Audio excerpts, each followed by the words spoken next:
Every time I start these, the last couple times, someone's interrupted. But we're good today. All right. Live stream. All right. What's up, everyone? Welcome to the Barbed Wire Open Mic Series Stay at Home Open Mic. Glad you guys could join us today. Today is Monday, June 22nd, 2020. We have a great lineup of performers, probably our longest list yet. So we got a lot of literary goodness coming your way today. We also have some comics signed up and maybe a few surprises along the way. So I'm gonna go ahead and get things underway. Let's see. Let me go ahead and figure out what's going on with my Zoom meeting here. All right, we're back. Sorry. Speaker view. Cool. So as always, my name is Richie Amarufo. I am your host. Welcome. If you guys are tuning in now during our live stream on YouTube, welcome. Or if you guys are just watching this at some further point in the future, still welcome. I encourage you guys to participate. Drop a hello in the live chat. Let us know that you're listening. If you're coming in from anywhere else in particular, let us know. And yeah, show some love to all the performers. You know, when you perform, share your work. And as always, this is a platform for you guys. So, you know, take this opportunity to promote your books, your publications, your projects. That way so you can get the word out there. And if anyone's listening, you know, we have virtual tip jars, anything, if you have anything to donate. So for example, here on the screen, I created my own for Venmo, Cash App, PayPal. This helps me with the open mic, but of course, any performer, if you guys, you know, want to share that info, please, by all means. So yeah, we're the Barbed Wire Open Mic Series located in El Paso, Texas. But the silver lining of all this, you know, during the pandemic and doing online shows is that people can join from anywhere in the country, anywhere in the world. So we do thank you guys for joining in. All right, so let's go ahead and just kind of dive into it. We're going to kick off the show with Donna here. And of course, Donna is a longtime writer and arts organizer. And I'm just going to let her words do the talking. Donna, welcome to the show. Let's go get you started off here. Hey, it's great to be here. Everybody, don't forget to tip Richie big. Well, today I was looking for some paperwork to do with my printer. And I found this little poem I wrote so long ago. I don't remember writing it, but I thought I'd give it a little try out here on you guys. So it's called A Pot of Golden. Can you hear me okay? Good. Hi, Robin. Unbidden words lie in ambush, strung together in a sleep-deprived hallucination. A bush burns with an artificial construct, argues with the patriarchy about who fucked little girls while the secular world proclaimed him a saint. His banjo tuned to sound like a sitar, an artist plays marbles in a tin pan, pie gone with the blackbirds who betray the cliche of bird brain. Little W's wing across a blinding sky, lead us to a pot of golden. Thoughts retrieved from silence or lost to memory. The sun, everybody's best editor, blots out the dross, the platitudes, abstractions obliterated by original details. A girl's nacreous saffron skin, the taste of urine on his martyr lip. Remembrance of things will never be the same. The illusions, no modifiers allowed, no modification needed. Illusions, recognized or not, no illusion of modesty, justice, nothing but repetitive verbal trauma tattooed on mist. Yeah. Hi there. Thank you. Erica. Miss Snyder. Hi there. Okay. And this one, in the tradition of open mic or kind of like Tumblewords Project, which we will be resuming soon. I basically just wrote this yesterday and I'm going to read it to you guys. So this will be the first time I've even heard it out loud because I haven't even read it to myself. Eggs fall from nests in my eaves, stick house homes to generations of pigeons. They know my mood by the sound of my voice. If I croon, they flock around my feet as eaten the seed I fling from a tin bowl. Sometimes they scold me. He called you ugly, ugly, perhaps they say. Other times they rock me in waves of coos and rattles. Good to see you. Good to see you, they sing. Broken eggs litter the desert that is my yard. Sometimes the broken eggs make me cry. Yellow congealed drips edge the bits of shell. It's worse when I find a corpse, a hatchling or adult. People tell me to kill these birds with iridescent heads. Their feathered glory brings me happiness, or at least a kind of peace. These days I hide inside my bedroom, step out only to feed and water the dogs and birds. I live in a house of shadows and many doors. Some doors are broken, a fist-sized hole in the adjacent wall. Others are merely ill-fitted and look unnatural. In this house of plain stone and pine wood, I dream I'm licking gold leaf from my lips like yolk. Wake up in tears. I guess I've written this poem too many times. Thank you, thank you.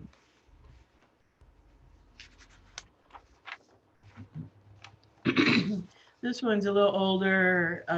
In fact, it's so old, it's in my first book, I Am South, published by Virgo Gray Press in 2010 as a chapbook. And then they re-released it as what I call a real book, a book with soft sides and all. You can find it on my page on Amazon. I Am South, published by Virgo Gray Press. This is a poem called More Beautiful with Sangria. The artist is rolling papers to make a framework, something to hide behind besides the same old drugs and booze and sex. Nietzsche defined an artist as one who makes something from nothing using particular media. The canvas and paint, the clay, the stone. Look at that handmade from just a stump of wood. That's why he loved us, said Nietzsche. That's why the rules don't apply. We decorate our lives with painted masks, something scary fashioned to distinguish us from the herd, rhythm and words, vibrations harnessed to create structure, something to divert the eye from the raw and naked self, all the urges set free to frolic behind painted masks, then dance away into the dark.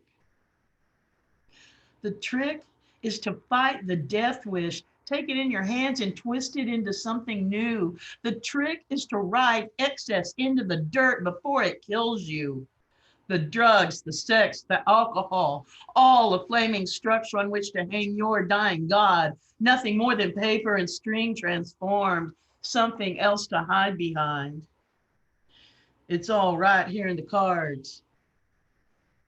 Ecstasy and passion, a red dress, death in a large hat. It's just a jump from this existence into something new, something where the sorry boys burn bright, a blue October made more beautiful with sangria, the curve of the dancer's body like the neck of a black swan. Winter is coming. The red violin is screaming. Listen to the secrets of the green gourd. The marigold path leads to death.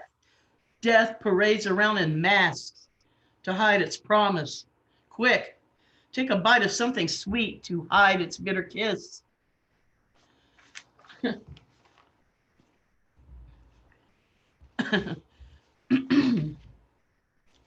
Well, that got a little intense for me. I don't know about you guys. And then in the tradition, I guess, attributed to Kit Wren of doing a cover poem. Today I also found, along with that old poem, what was it called? A Pot of Gold, and a poem by my viejo Jesus Guzman, who was one of the founding members of Tumblewords Project and presented many workshops for us with children and with adults. And he was a very gifted poet. And he died in April of 2001. And he had a real good sense of humor. And this was a poem, I believe, was published in the Rio Grande Review. Jesus descansa aquí. Jesus descansa aquí. He used to smoke cigarettes. Too many, his friends said. Jesus used to eat fatty foods and never exercised. He used to drink and never wanted to lose weight. Never paid attention to his mother, who would say, Chewy, you better exercise or stop stuffing your face. He then responded by scarfing 2 more mole burritos and washed them down with a caguama. Jesus died with a big fat pain in his chest, and his epitaph read, here lies a gordito cabrón who paid no attention to his mom. Rest in peace, Jesus. He had a great sense of humor. He wrote his own epitaph. Don't forget to tip Richie Marufo. I want to say many thanks to Richie for keeping the open mic spirit alive in El Paso and for all these many years of collaborating with the Tumblewords Project and giving us a platform and coming and us giving him a platform. And so thanks a lot, Richie. Hit that tip jar, you guys. If you were sitting in a bar, you'd be buying a beer. Yeah, amen. Awesome. Amen. Hey, thank you, Donna. Really quick, yeah, I really appreciate that. Thank you. And also, really quick, you had mentioned Tumblewords starting up again. Can you speak any more on that, or let people know who are tuning in who might, yeah. Yeah, Tumblewords. In August we celebrate our 25th anniversary of free weekly workshops for the community. And we're going to do like my grandpa and my grandma did. They got divorced for a few years in their 60s, but they still didn't count that part as being unmarried. So we're going to count Tumblewords as having met 25 years, even though we've had this little rest during the pandemic. And I'm just now getting set up by a couple of different friends. Shout out to Bill Sparks, who set me up with a screen and a computer and speakers and a keyboard and shot my arm to try out. And as soon as I get a little more comfortable about running a Zoom meeting, I'll be hitting up all of you guys. I mean, we had workshops scheduled all through March, April, all the way up through July that didn't happen and haven't happened. And so I'm not real sure when it will happen, but this is June already, and we got to be doing it before August, which is our 25th anniversary. So anybody listening, if you want to volunteer to be the first person, well, actually the second person, Monica Gomez presented a Zoom creative writing workshop. And the point of Tumblewords Project is that we practice writing and reading aloud. So it's kind of like improv, except we write it and then read it aloud. And everybody writes, everybody reads.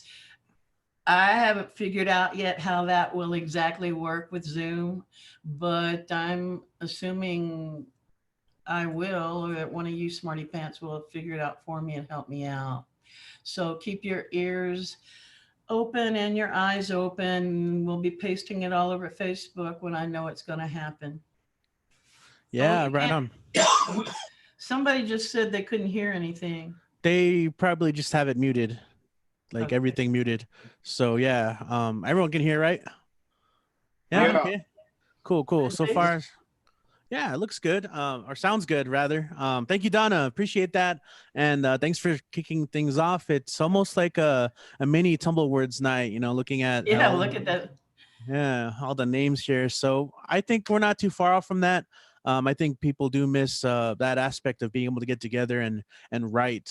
Just yeah, I definitely need to get more writing done. But enough of me. Let's just kind of get back into this open mic. We have a long time Tumblewordista up next as well. She's been published everywhere, including her own books. Guys, let's go and welcome Robin Schofield to the online stage. Hi, everybody. Hello. All right. I'm going to read a couple of poems in honor of fathers because it was just Father's Day.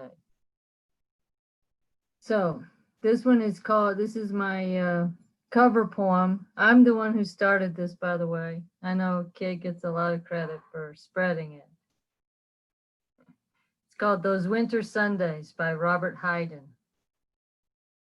Sundays too, my father got up early and put his clothes on in the blue-black cold, then with cracked hands that ached from labor in the weekday weather, made banked fires blaze.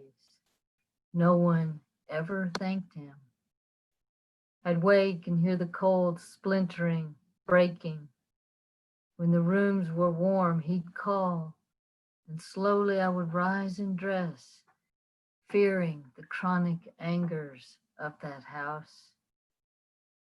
Speaking indifferently to him who had driven out the cold and polished my good shoes as well. What did I know? What did I know of love's austere and lonely offices? That's a great, I love that poem. And I wrote this poem for my father. It's in my book Flow. That looks backwards to me, but I don't know. And it's for my father, and it's called Field Medicine. It's rather longish, so I'm just going to read this poem. My father was born in a sawmill in Zerath, a possibly mythical place in deep East Texas, in the big thicket where rare woodpeckers knock.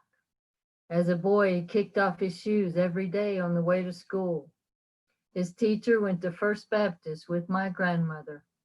I have to whip Bobby, she said. I have to.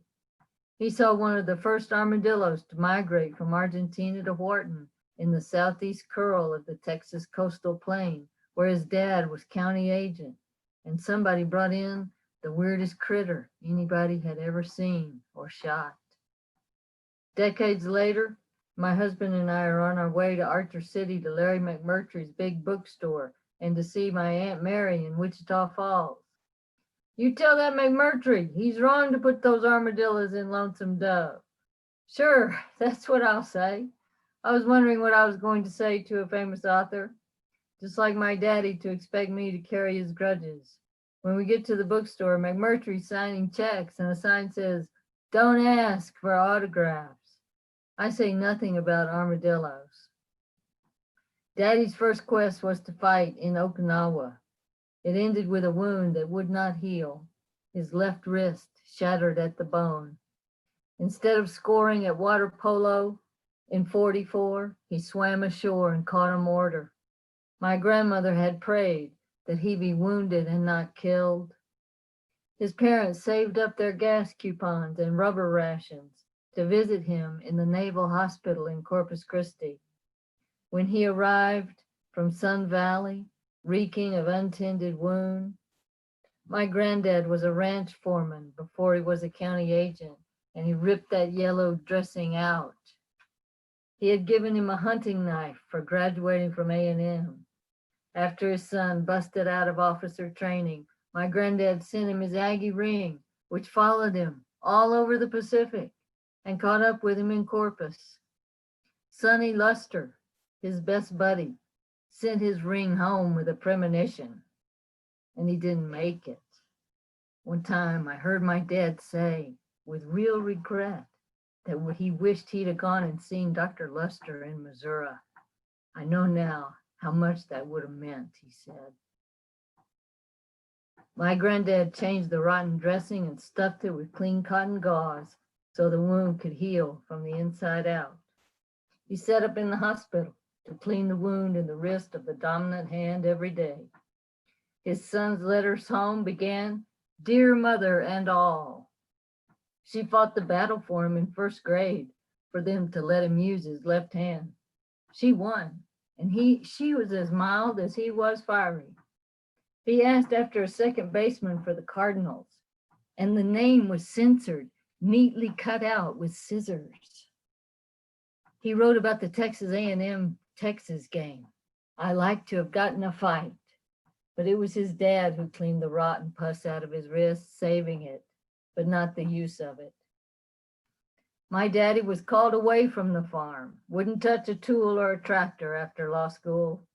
The gears he coveted were on an Austin Healey, which he bought with my mother's inheritance. They made a dashing couple in the 50s and 60s, jazz age wannabes, hard drinkers and fast drivers. He wanted that suburban veneer, but the chemic country did not leave him. All 4 siblings had cancer. 2 died. My father lost his eye, but didn't gain second sight. Was it the miracle of DDT in the 20s? A father who hugged his children when he came home from the fields, drenched in poison? When my father was a young lawyer, he spoke out for civil rights in Texas. That's what called him to politics. He would have been a one-term governor, I'd guess. He convinced his kin of the rightness of the cause and persuaded the Attorney General to stop striking Black people from his juries. He had supported Henry Wallace in 1948. He had friends he swore by, whom he lost forever in a heated moment. One argument. I can feel the snide violence in his voice, the chill of his tone that swings like a wrecking ball. For I live with his Janus mask, the gaping temple doors when a quest ends badly, as it did when he left the bench in disgrace, the only judge ever to have been indicted by his own grand jury. He couldn't make it in Dallas and went back to criminal defense when a psycho rapist sued him from the pen and he went bankrupt. So he lost it all in spite of his magical beginnings, or maybe because of them. He married a woman whose hair was on fire, who drank with him, gulp for gulp, the J&B Scotch whiskey. Their trail of Kohler and malodorous verbal sparring while they were beside themselves led to 3 children, raised under their raging. I dreamed to change life for my less than kind kin, my alien family, cursed and cursing with gifts of our tradition. Clean the wound daily, stuff it with gauze white as lilies, folded like arms. Heal a wound, a deep wound from the inside out. Thank you. In my book, Flow. It won an Awesome. Yeah. Flow, go check it out. As I think Robin was saying, it won the Southwest Book Award. And I know it hit triple digits today. Are you staying cool over there, Robin? Yeah.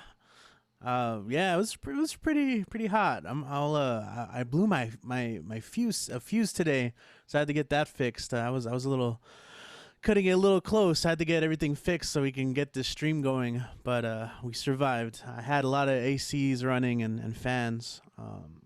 Speaking of fans, shout out to everyone right now on the YouTube live stream. I'm currently watching it right now on my iPad. And Sandy, of course, always coming through in the clutch. Big fan and awesome writer as well. Longtime Tumblr-wordista, as we like to say. She's showing a lot of love on there. Shout out to Nico as well. And anyone else tuning in. Yo, let us know that you're here. All right. So we got a little list going. We have another performer. This is their first time joining us for the online open mic format. But, don't be fooled. She's not new to this. Yo, I can't wait to hear what she has prepared today. Guys, let's go and welcome Belinda Subramanian to the stage. Okay, yeah. I'm a virgin. Can you hear me okay? Okay. I'm just going to do 2 short ones this time. And if I don't faint, I might come back. Okay. I mean, another time. I bought a car during the pandemic. 5/5/20. My 17-year-old Prius died today. 136,000 miles. That's like 90 in people years. Bam, heart attack. Every warning light it had came on at once. Several I'd never seen, but the red one shaped like a car, covered in a giant exclamation point, let me know it sustained a fatal blow. However, it conveyed me safely to the Toyota place 15 miles away, where everyone, including me, wore masks. They pronounced it dead. It would take over $5,000 to revive it, and the car was valued at $400. It was time to say goodbye and thank you. I shopped around in the heat, in the wind, in disguise, in a burgeoning plague. I left with a Corolla. It may be the last car before I die, but hopefully not anytime soon, at least not for 17 years. A day in the USA, 5:30:20. Riots erupt in the streets, windows are broken, buildings burned, cars overturned. Over 100,000 dead from the pandemic, 400 million unemployed. Hate straps on weapons and dares contradictions. Mass shootings resume with rubber-covered bullets. Angry machetes and hunting bows appear. Tear gas blinds us. Walking home, it begins to rain. Sound becomes wet applause on pavement. As the day dims, greenery brightens. Potted trees give shelter. Weeds through concrete cracks sway with yellow flowers in communal wind. Beauty remains in the silence. Thank you. Yeah, awesome, Belinda. So really quick before we move on to next performer, I see that you've been doing some really beautiful paintings. For one, like there's one the other day that just blew my mind. It was like one of your mixed media pieces. It's so alive with color and texture. But can you tell us a little bit about some of your other projects right now during this time? I know that you had a YouTube video, like kind of a collection as well. Yeah, I love to experiment, and I get these wild ideas, and then those wild ideas grow more of them, and I dream of them, and it becomes something bigger. So I've got even more elaborate things planned. The problem is getting people to participate. I'd like to put together another show with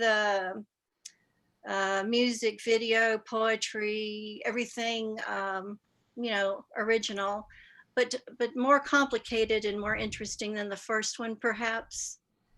But I don't know if it'll, I've mentioned it a few times, and I don't know. I only want to do it if people want to do it. Between that, painting, writing, gosh, I don't know, just whatever weird thing I think of. And I'm going to do something with Donna Snyder. Yeah. The next week, we're going to start working on a thing that was going to be part interview, part poetry, part the soul of Donna. And I do have an interview with Sweden's National Beat Poet Laureate Wednesday morning in Sweden. And stuff like that going on. I've got to keep busy or die. So that's how that goes. Thank you. Yeah, right on. Very cool. Again, one of the beauties of being able to communicate digitally and online like this. So thank you, Belinda. Glad you could join us today, and hope you can join us in future shows. And we got a similar show. I'll mention it later during the mic, because I definitely want to make sure everyone has a chance to get on at a good time. So next up we have Dan the Man. You saw him right there, a little preview. He's here, and he's going to share a little something. And Reintroduce me again? It's also the cusp of his birthday. Yeah, Birthday boy. Happy birthday, Dan. Thank you. So it's almost there, and he does this all the time at the regular open mics. He becomes director. So hope you're ready to record. Dan, you ready? Ready. Okay, are you filming like the video screen? Yep. Interesting. Okay, guys, go ahead and give it up for our next performer, Mr. Dan the Man. Thank you. Thank you, Richie. Well, well, I know I'm gonna try. Oh, thank you very much. Thank you, Miss Snyder. Miss Goldfield, and what that lady's name? But anyway, cool performance. Very nice. Well, you know what? Maybe I should get involved oh, thank you, Miss Lisa. I appreciate it. Maybe I should get involved with the tumble words, but I think I'm far behind, but I'll catch up. Okay.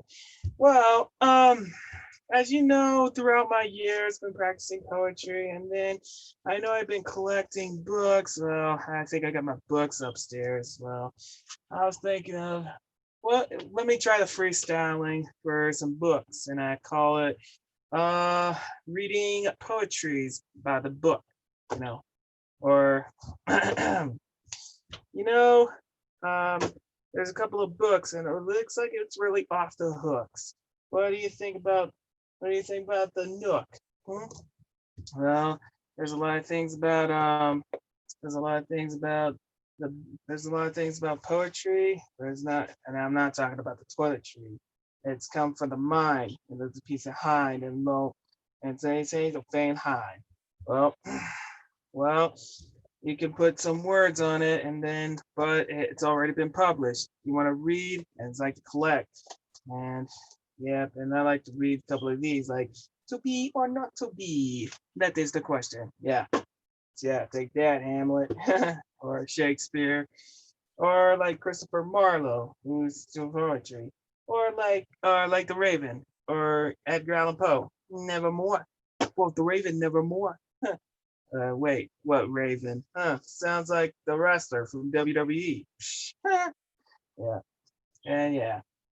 And why poetry? Why they hate poetry? He says the guys who hate poetry. Weird. Yep. Well, that was. If I would have had more books on it, I would have had more. Yeah. Well, I like to write just something that goes far right, and there's not. And yeah, but it's just like you're writing at night or doing something what's right and putting the words on the right. And yep, no time for a fight. This is not a fight. It's just the poetry to write. That's right. And poetry to publish. Yep.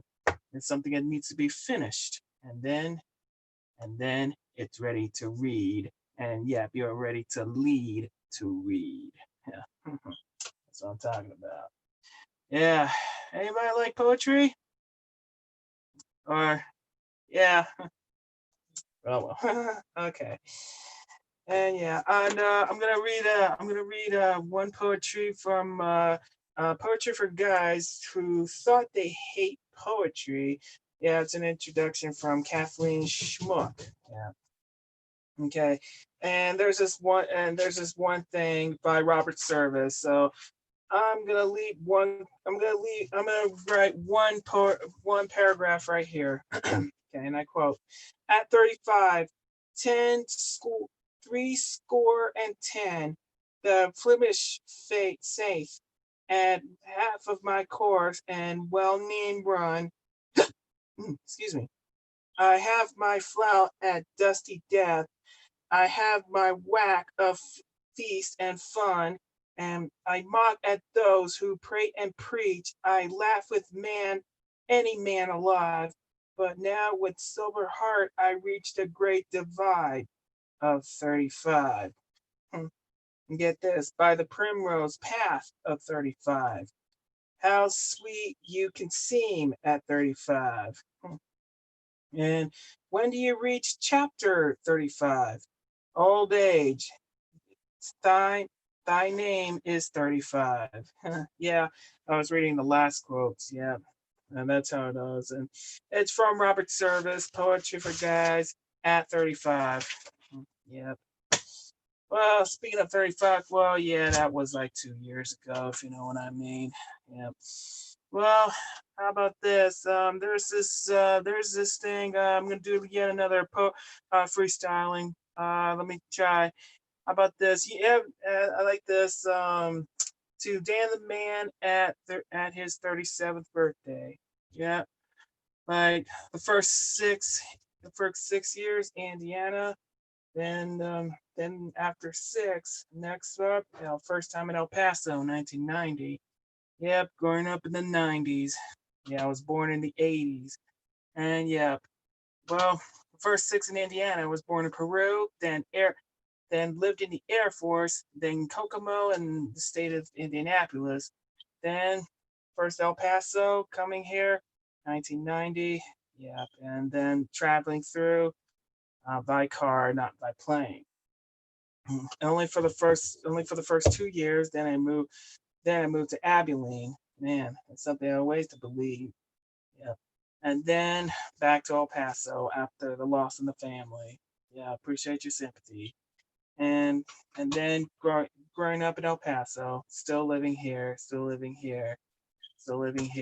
and then I still then I did some traveling, well, around Texas, California, and then Florida, but sometimes I don't fly. Well, I once did a flying. It was okay, but most importantly, driving. Yeah. So I keep on driving, if you know what I mean. Yeah. I still like to listen to traveling, like Chris Stapleton. Yeah. Yeah, Tennessee whiskey. And still going. If you head west, California, east Florida, and heads North Carolina, tails California, according to Jody D. Messina. And yeah, I'm still here in the far west Texas of El Paso. Well, I still like to travel. If I still have north, I would go to New Mexico or Colorado, probably Aspen or Denver. And if I do go back to Austin, I need a picture of that Texas state capital, especially Denver, California state capital. Oh, I got Arizona, I got New Mexico, I got Louisiana, I got Alabama, Mississippi, Florida, and Georgia. Well, and that's the only state capitals I need. But here and now, I still went to college. I graduated. Still got a job. But as of right now, still under the COVID-19. Still hoping it dies down. Still hoping it ends so we can get back to normal. Probably in the end of the year, maybe next year. We don't know for sure. Hopefully, I can pick up where I left off, but we don't know for sure. But as of right now, as my birthdays, yep, Florida, yep, a couple of bars, yep, mostly home here, mostly celebrating with family, mostly celebrating with friends. But 4 years ago, Disney World, and especially same like a decade ago in Disney World. Yeah, same in Florida. But we don't know what the future will hold. As of right now, I'm still writing poetry. I still got my blogs. I still got a lot of unfinished business to take care of. And I'm still hoping to have a big break in Hollywood, but we don't know for sure. So, yeah, that's my model. That's my cue. That's my motivations. That's my waters. That's my strengths to stay alive, keep up what I do best. Hopefully, I might have a family someday. Well, yeah, I'm still approaching my late 30s. I'm approaching 40s. Yeah, I don't know. But what will hold on my 50s or my 60s? We'll have to wait and see. So, yep. And that's Dan the Man on his. That's to Dan the Man on my 37th birthday. Yeah. So. Oh yeah, I forgot my best friends. Yeah, first three are like family. Yeah. I don't know about my family, but also my nephew. I still love him. I wish he was like a son to me, but Cool, We man. still gotta have a better future for children. Happy birthday, Dan. All right. Thank you, Richie.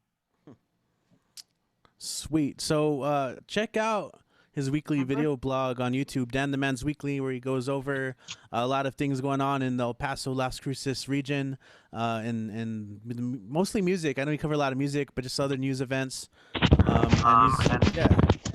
Oh yes, he covers a lot of local stuff. Lots of support, big time supporters. So Dan, we appreciate you, man. As always, thanks for joining us at the open mic and sharing some of your freestyle thoughts off the head. You know, that's How was always it? hard. How Cool, was man. it? It's good, man. So it's hard to kind of like just say what's going down and capture it and lasso it down. So you Yeah. know, it's cool, I man. wish I wish I had a couple of notes on me, but you know what? I'll just give it a shot.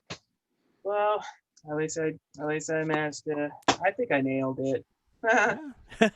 Yeah, man, that's awesome. So that's Okay. we'll go ahead and keep it going. Everyone, make sure to wish Dan a happy birthday. Check out his Thank you. YouTube channel, and we're gonna go just for the Yeah. sake of time because we do have a lot of performers today. Okay. Don't forget, ahead. follow me on Twitter. Follow me on Twitter and Instagram. Find Dan the Man's Weekly on YouTube. Also like my page on Facebook. Okay. Well, I don't know about Snapchat. I think it sucks. Or I'm gonna speak. I don't know about Snapchat, or I don't know. I'm trying to get a TikTok account, but I'll keep you guys posted. Oh, thank you guys. Thank you, Belinda. Just keep those birthdays coming, okay? All right. So, all right. Thanks a lot, guys. I appreciate it. And everybody wanna sing? You know what? I'll wait. Yeah, it doesn't work out too well on Zoom. Like everyone's like timing is off and stuff. But we do wish you a happy birthday, man. Maybe if a performer wants to throw down, we can, you know. But I was. yeah. Okay then. Oh, thank you. I appreciate it. All right, thank you, guys. Appreciate it. And I'm gonna screenshot. I'm gonna screenshot a few chats, and let me see if I can get I'll add it in for my tomorrow's birthday blog for my birthday. So, all right, thank you guys. I appreciate it, and keep sending me a happy birthday if you guys get the chance. Okay, so please. Wish me a birthday, okay? Man, 37 years of my life. I don't know. All right, guys. Thank you, guys. Appreciate it. Okay, back to you, Richie. All right, to many more. Let's go and keep going, though. We have a lot of performers, a lot of poets signed up, some comedians, so we're going to just go right into it.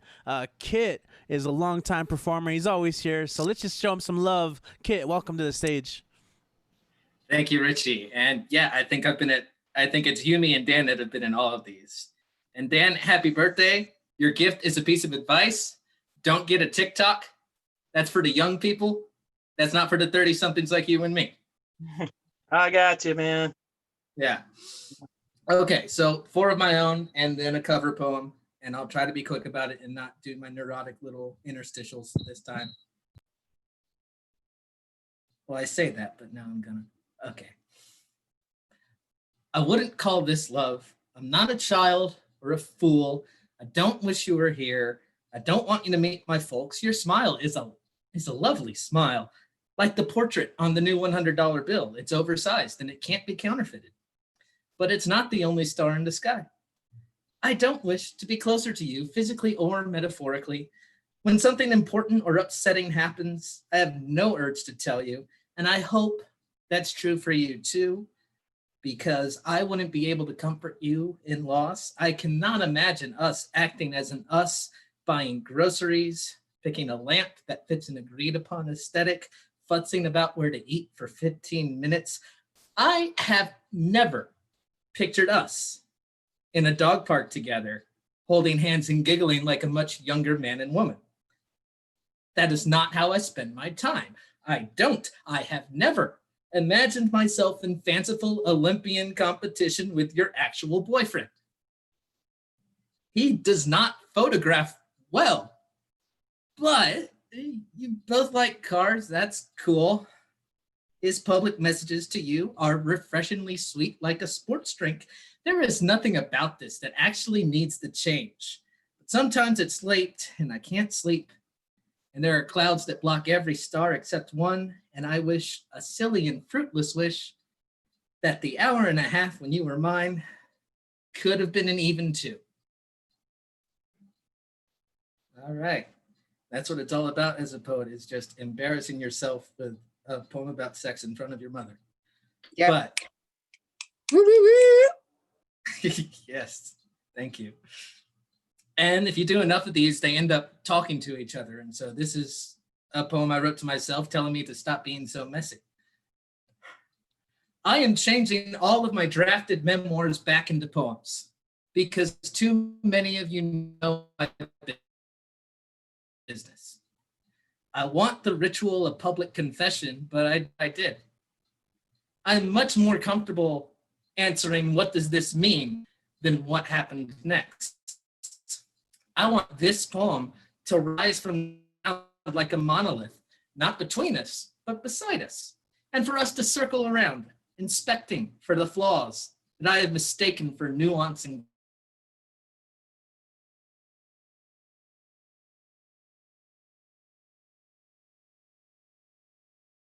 We lost the signal. Oh no, that's a new one. I'm back. Am I back? There you're back. You're back. Okay. I have no idea when it kicked me out, but that's a short one anyway. So I was done.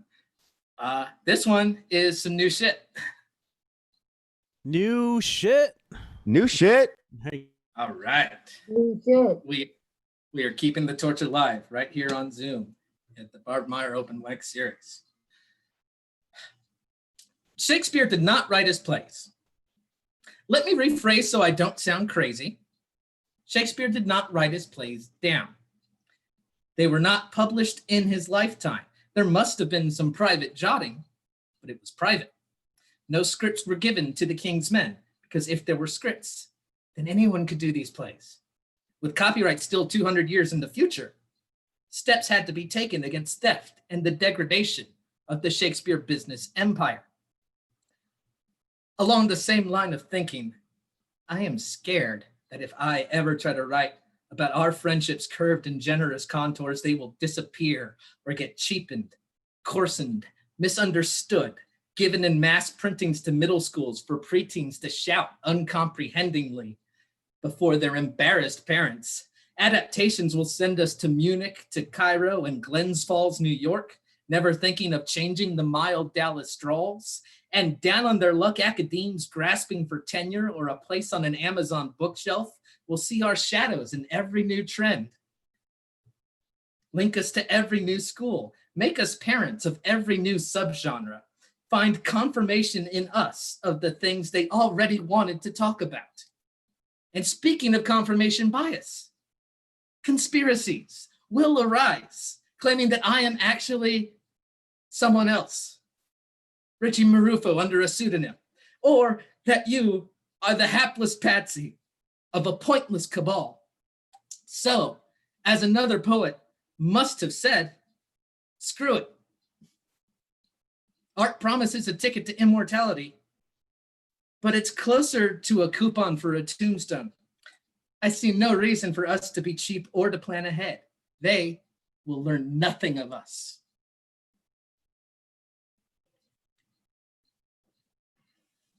Yeah, bro. Yeah. Thank you. Thank you. Thank you. Last one of mine, and then the vaunted cover poem, which is the highlight of the evening, I'm sure. I don't know how the conversation transitioned from bad puns to general theories of art, but it was sudden and regrettable. He insisted to us repeatedly that it's only art if the artist thought it would change the world. He had no method. He had no examples. He was so earnestly wrong-headed that I wanted to hug him and tell him, everything's going to be okay, little buddy. But these gestures can be misinterpreted. My smaller, fairer, and meaner companion went on the attack, recited the theories of Deleuze like a prayer. Intense and precise, she leaned in triumphant as his face became gaunt, confronted with what he did not know that he did not know. For my part, I contributed flecks of light at the margin. I mentioned the death of the author, the intention fallacy, and a simplified tale of Kafka and Kafka's dull, slow-witted friend Max, the least reliable literary executor in the world, a man who cannot be trusted to start a fire with just paper. He was, in the end, unfazed, unconvinced, unshaken. He continued to believe in things unseen and soon moved on to the all-hour sandwich shop next door. And we, the unacknowledged legislators of the bar room, ordered 2 more doubles and took turns saying, I don't know, man. I don't know. We didn't. And we were sick with envy of the insolent ones who thought they did, of the man whose innocence we had failed to even dent. All right. And yes, it is true that I started doing cover poems because I saw my mother do a reading in San Antonio where she did a William Butler Yeats poem by memory. But I'm the one that gave it a name and codified it, so I deserve some credit. Yes, I can see her nodding in assent. Thank you. This is I Must Become a Menace to My Enemies by June Jordan. Dedicated to the poet Agostinho Neto, President of the People's Republic of Angola, 1976. I will no longer lightly walk behind a one of you who fear me. Be afraid. I plan to give you reasons for your jumpy fits and facial tics. I will not walk politely on the pavements anymore. And this is dedicated in particular to those who hear my footsteps or the insubstantial rattling of my grocery cart, then turn around, see me, and hurry on, away from this impressive terror I must be. I plan to blossom bloody on an afternoon, surrounded by my comrades, singing terrible revenge and merciless accelerating rhythms. But I have watched a blind man studying his face. I have set the table in the evening and sat down to eat the news regularly. I have gone to sleep. There is no one to forgive me. The dead do not give a damn. I live like a lover who drops her dime into the phone just as the subway shakes into the station, wasting her message, canceling the question of her call, fulminating or forgetful, but late and always after the fact that could save or condemn me. I must become the action of my fate. How many of my brothers and my sisters will they kill before I teach myself retaliation? Shall we pick a number? South Africa, for instance, do we agree that more than 10,000 in less than a year, but that less than 5,000 slaughtered in more than 6 months? Well, what is the matter with me? I must become a menace to my enemies.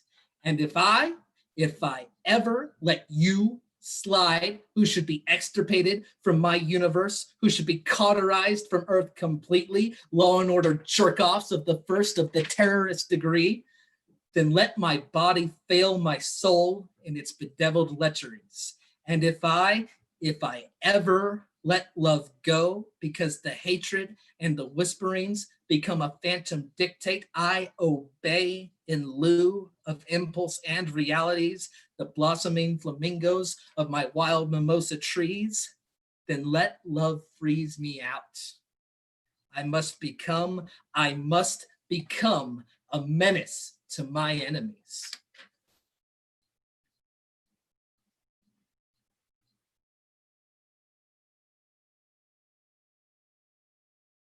That's what's up, man. I accidentally had myself muted there for the first 30 seconds. Yeah, but let's show some love there for Kit.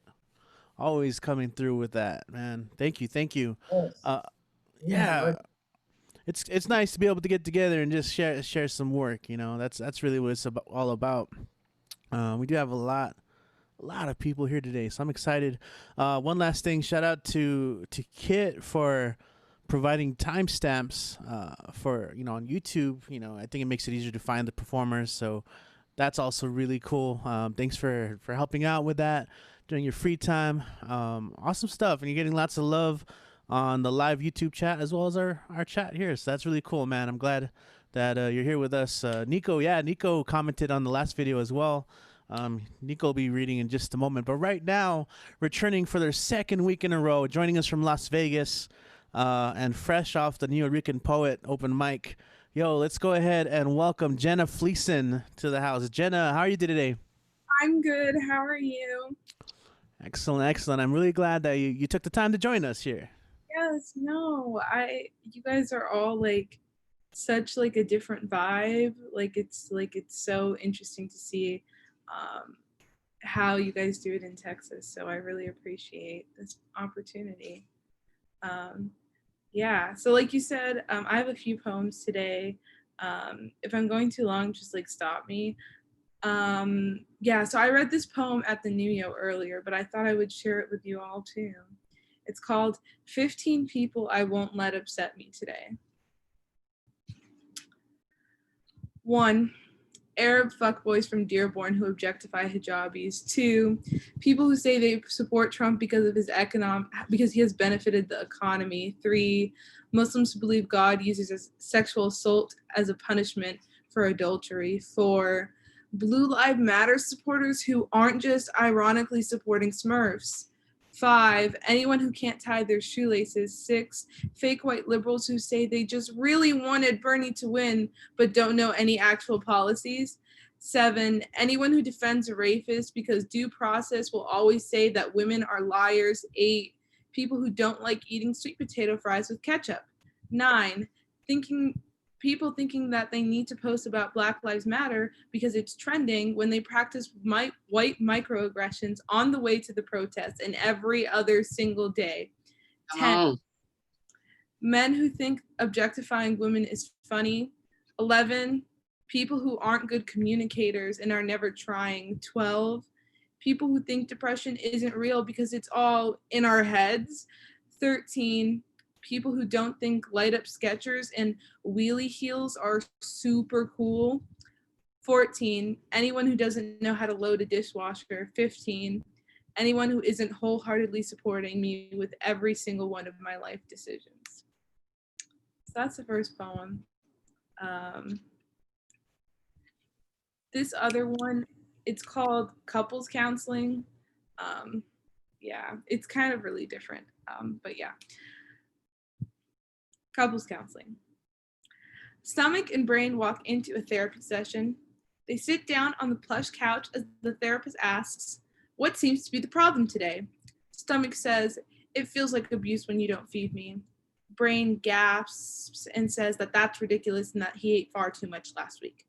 Stomach begs for brain to stop taking those pills that make it nearly impossible to get the nutrients it needs. Stomach says to stop asking Finger for help to take away all the good things from him. Brain says to not bring Finger into this. Stomach says that it's not nice when he gets filled up with water. Brain says that he should be grateful for the water he receives. Stomach says that that's not very kind and that it's not his fault that every time someone compliments us and calls us thick, he hears fat. Brain says that if Stomach wasn't so big in the first place, this wouldn't be a problem. Stomach says that he shouldn't be discriminated against because he's stretchy.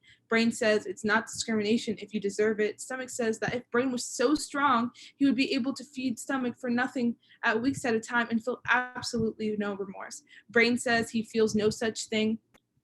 Stomach says that Stomach quickly notes that Brain's compliance to attend such a discussion shows that he doesn't actually feel that way. Stomach insults Brain by calling him weak and selfish.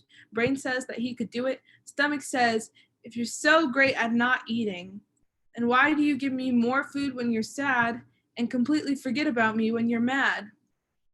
Brain says, 7-Eleven, 2 Dr. Peppers, 1 donut, 3 Kit Kats, 4 taquitos, a bag of hot Cheetos, McDonald's, and Taco Bell, and a cheese pizza, and anything it can get its hands on. Stomach says, "Thank you. I knew you loved me too." Brain says more. Stomach says, "Stop." Brain says, "No." Stomach just stretches and begins to think that maybe this is what love is, and maybe this is healthy.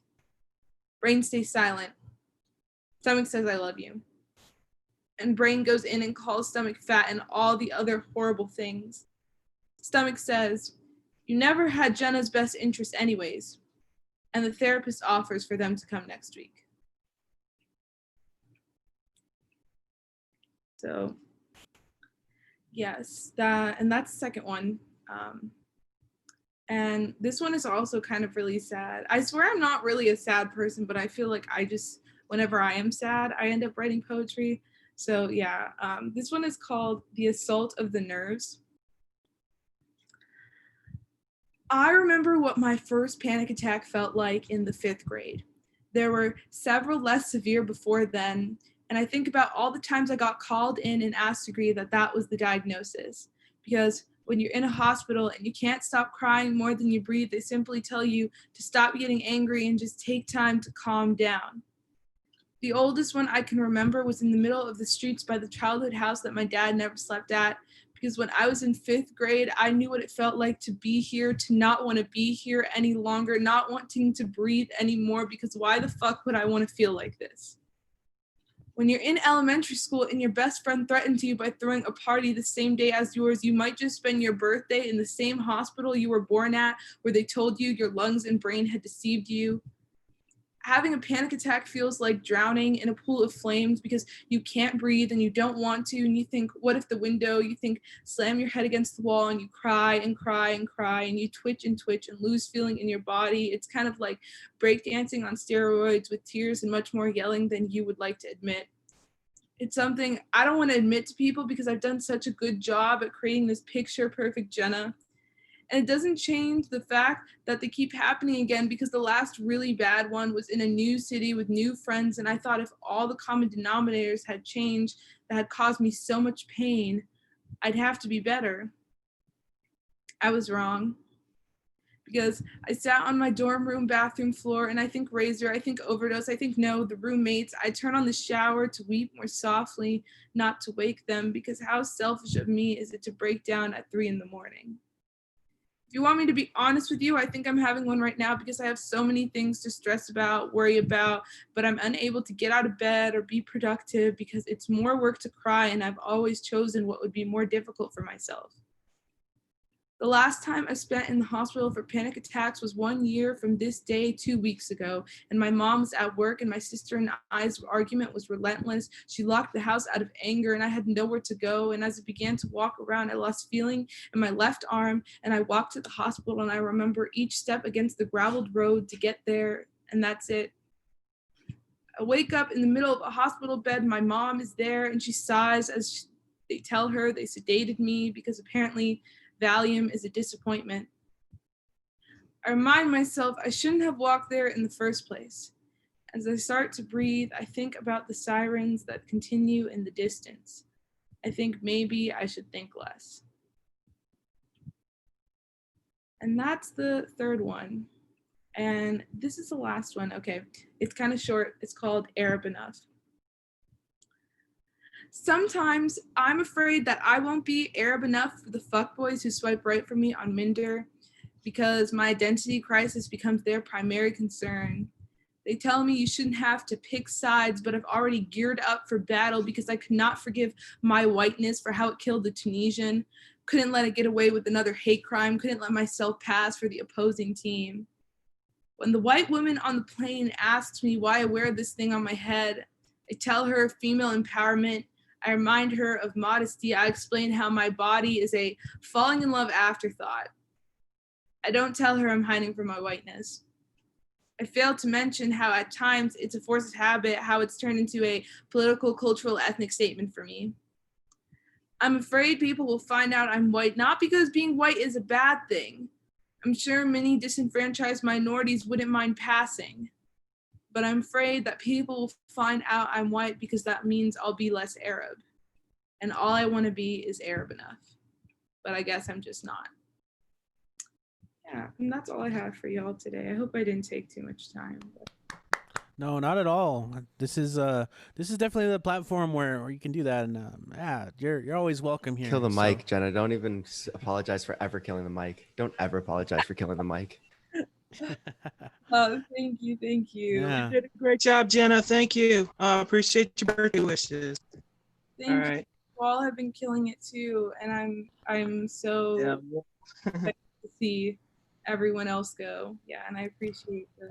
So really quick, tell us about your Instagram page where we can follow you and your poems, your publications. Yes. Okay, so I've just started like a poetry Instagram, and it's Jenna's Poems with a Z at the end.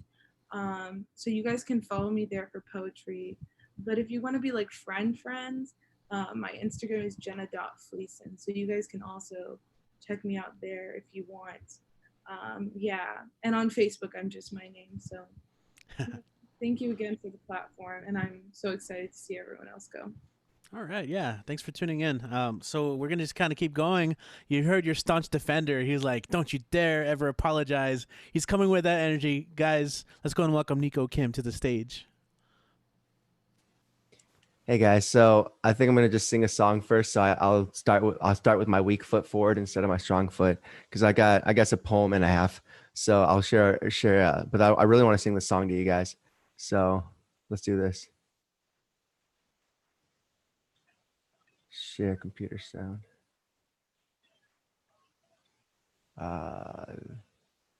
This one.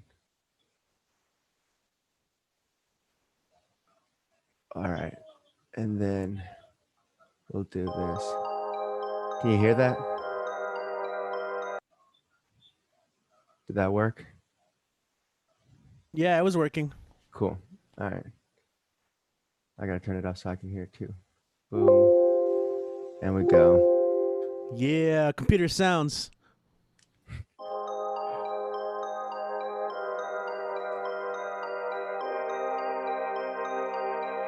I wish I could get my camera, but I guess I can't. Let me see you, let me see you, everything's gonna be fine. Let me see you, let me see you, I wanna make you mine. Let me see you, let me see you, everything's gonna be fine. Let me see you, let me see you, I wanna make you mine. I wanna make you mine like a diamond finder, baby. What you doing tonight? I've been so lonely lately, come sleep by my side. I know I go off the handle at times, but stick with me, you will see. And if life's hard, everything's gonna be fine. Let me see you, everything's gonna be fine. Let me see you, let me see you, I wanna make you mine. Let me see you, let me see you, everything's gonna be fine. Let me see you, let me see you, I wanna make you mine. And I'll be yours, yes of course, love's a two-way street. The speedway of the world around us, and other side gives me peace. So please, come please yourself with the best around. No, I can't give you the world, but I'll give you everything I found. So let me see you, let me see you, everything's gonna be fine. Everything's gonna be fine. Let me see you, let me see you, I wanna make you mine. I wanna make you mine. Let me see you, let me see you, everything's gonna be fine. Everything's gonna be fine. Let me see you, let me see you, I wanna make you mine. I know I'm a dozen, and know I'm struggling, you know I'm gonna hustle for you. Shooting myself out to the sky, chilling in the clouds is cool. So you think you and me are a team worth fighting for? You can always leave, but I'll follow you through that door. So let me see you, let me see you, everything's gonna be fine. Everything's gonna be fine. Let me see you, let me see you, I wanna make you mine. I wanna make it. Let me see you, let me see you, everything's gonna be fine. Everything's gonna be fine. Let me see you, let me see you, I just want you mine.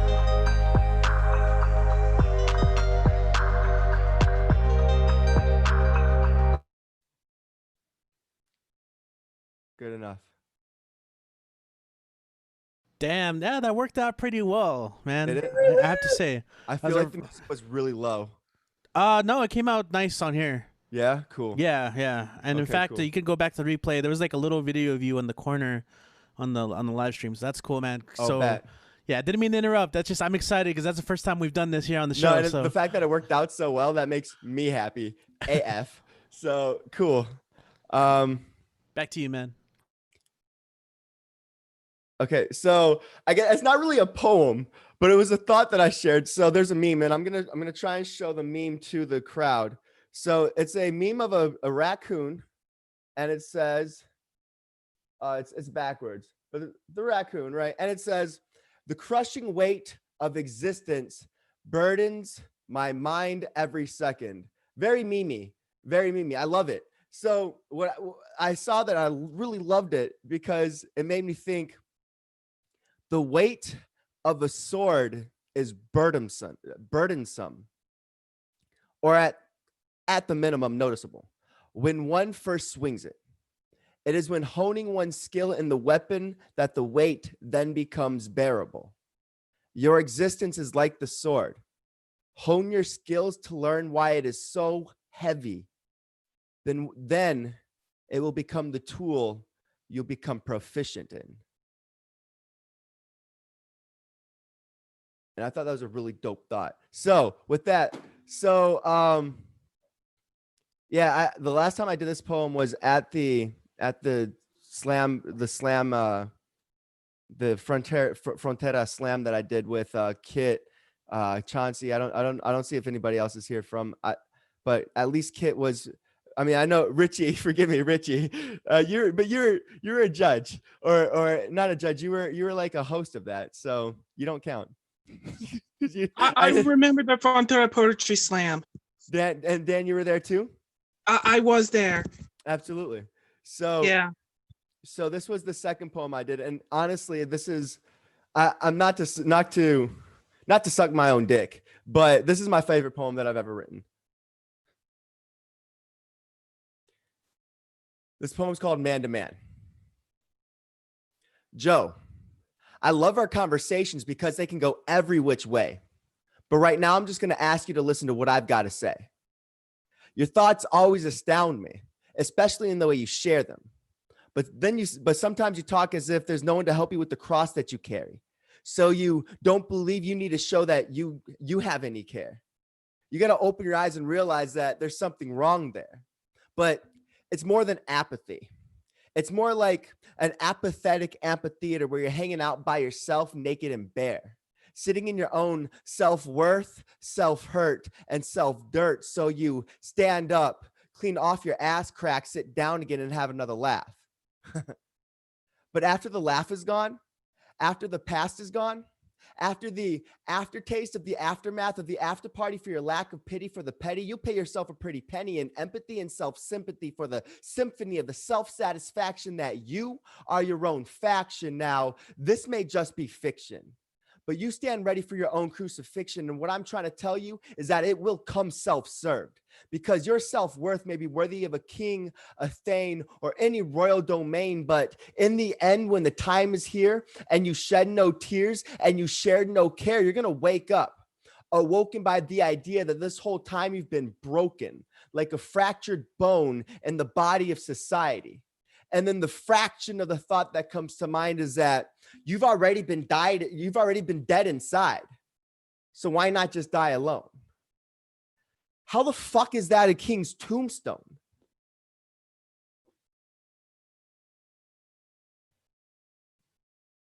Thank you.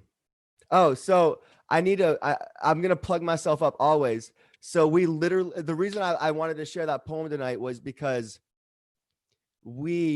my podcast, The Psychedelic Comrades, that psyche, like the mind, psyche dash delic, DELIC, the Psychedelic podcast. We just released our latest episode today, and it's about the looking glass self and considering people's perspective and how that impacts your actions in society, so to speak. So I really like that poem because it kind of touches up on that. Again, the podcast is Psychedelic. The Psychedelic podcast. Check us out. Yeah, man. Nico, thanks for coming in, man. Psychedelic Absolutely. podcast. Can't wait to check that out. Looks like you guys got some good episodes out already. I can't wait to tune in on that and support. What was I gonna say? Also, just to share much of the legend, when these things happen, I'll always be grateful to when you very, very expertly shut up a heckler in the crowd at one of our open mics. I know we all miss those live shows, but doing open mics in bars sometimes is there's alcohol involved and people aren't there for the open mic, and people get flagrant. People get flagrant. I'm telling you, man, shutting up hecklers is one of my favorite things because I don't get to exhibit. You're not allowed to really socially exhibit rage a lot. but it is socially acceptable to rage at a heckler, and I dig that. Like it's a socially acceptable act of rage. Yeah, so that's an interesting way of putting it, but I will always highlight that, that because it's really us standing up for each other.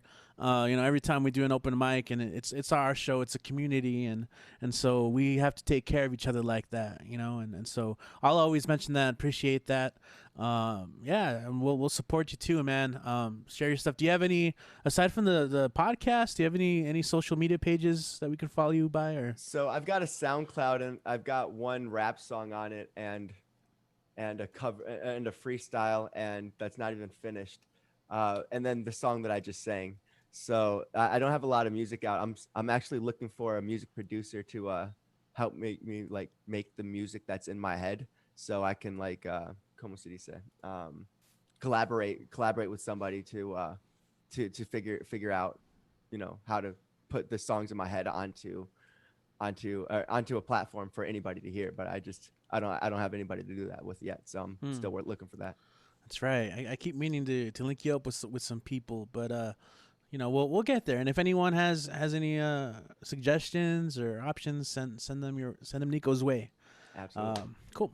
Yeah, as always, thanks for tuning in. Hope you can join next week. And everyone tuning in, those of you on the live chat, those of you here with us in the Zoom meeting, these are, for now going to be on Mondays. I think it's on okay enough time. We won't try and go too late. I realize it's kind of a weird time too. It's still a Monday night, so we'll try and get this moving along quicker. We're gonna go and switch it up. We're gonna bring up our first comedian of the night, joining us from Austin, Texas. He's been here several times before. We have Agabar with us. How you doing, man? Let's see. Yeah, there you are. Let's get you unmuted. Hey, how you guys doing? Good.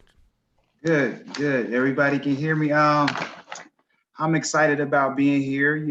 Father's Day was the other day, even though no one called me, but who cares? So maybe because I didn't pay my child support. Yeah, everyone that performed before me, I enjoyed it, especially the last guy that just got off. Man, what's his name? Redfield's? Nico. Man, that's great. I love Nico Kim. I actually, my name is not right, and that upsets me. So Redface Nico, that's my Facebook name. My writing name, I guess my pen name is Nico Kim. Yeah, I really enjoyed your music and your style. You come with a good style.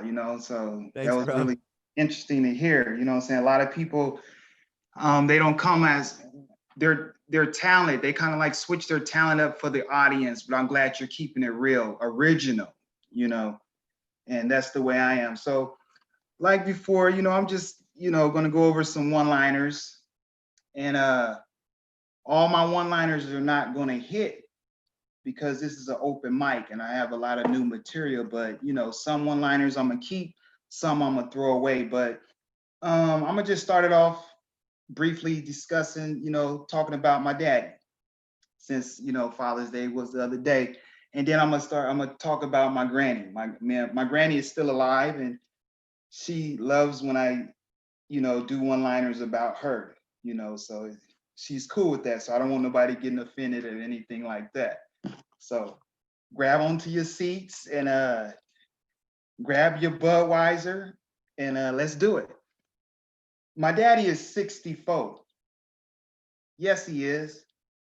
And he still can't ride a bike. My daddy chews skull and shit with his mouth open. My daddy said that he knows how the coronavirus could have been dealt with a long time ago. If the guy that was drinking too many Coronas would have just wore a condom.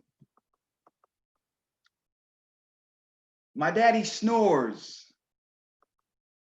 and jacks off in his sleep at the same motherfucking time. My daddy was raised on an Indian reservation camp, having sex with Indians. The name of my dad's tribe when he was on the Indian reservation camp was called Lion King. When my daddy went out hunting on the Indian reservation camp, he used the bow. He wasn't a good hunter on the Indian reservation camp until he drunk moonshine. My daddy drunk so much moonshine that they had to put his ass in a Indian reservation AA. He relapsed and he went back to moonshine. But while my daddy was on the Indian reservation camp, he used to tell me stories and shit. How he used to stand in the lake, water up to his waist, and jack off while fishing.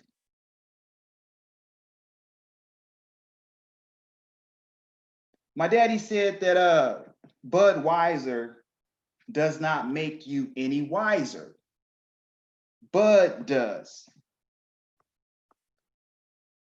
My daddy was a workaholic. Yes, he was. Every time he went to work, he was always drunk. My daddy did work good with his hands, though. Yes, he did. He was a professional panhandler.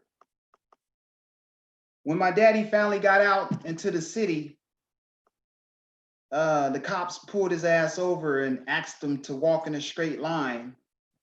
He told the cop, quit playing. He's too drunk to see the motherfucking line. See, all my daddy jokes are not gonna hit. But if you like my one-liners, like my two-liners, and sniff that shit up with a Coke and a smile. I don't know if that one hit, but we're gonna keep it going. Papa was a Rolling Stone. Yes, he was. Wherever he laid his hat was his home. So my daddy was homeless. My daddy sung backup for B.B. King's. So he always had the blues.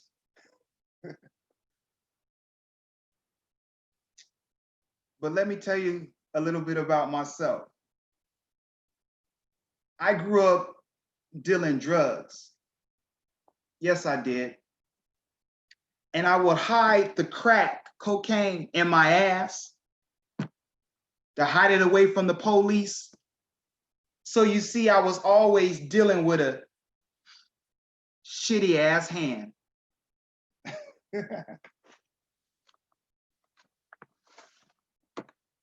All right, so I'm gonna switch over to my my granny jokes, my little one-liners. Now these are just jokes, so don't take it that I'm writing jokes about my granny. These are just one-liners, short, quick jokes. Like I said with my daddy jokes, all of them are not gonna hit, but those that hit, I guess I'll keep it. My granny grew up watching the Golden Girls. She couldn't laugh because her mouth was full of Greasley Skull.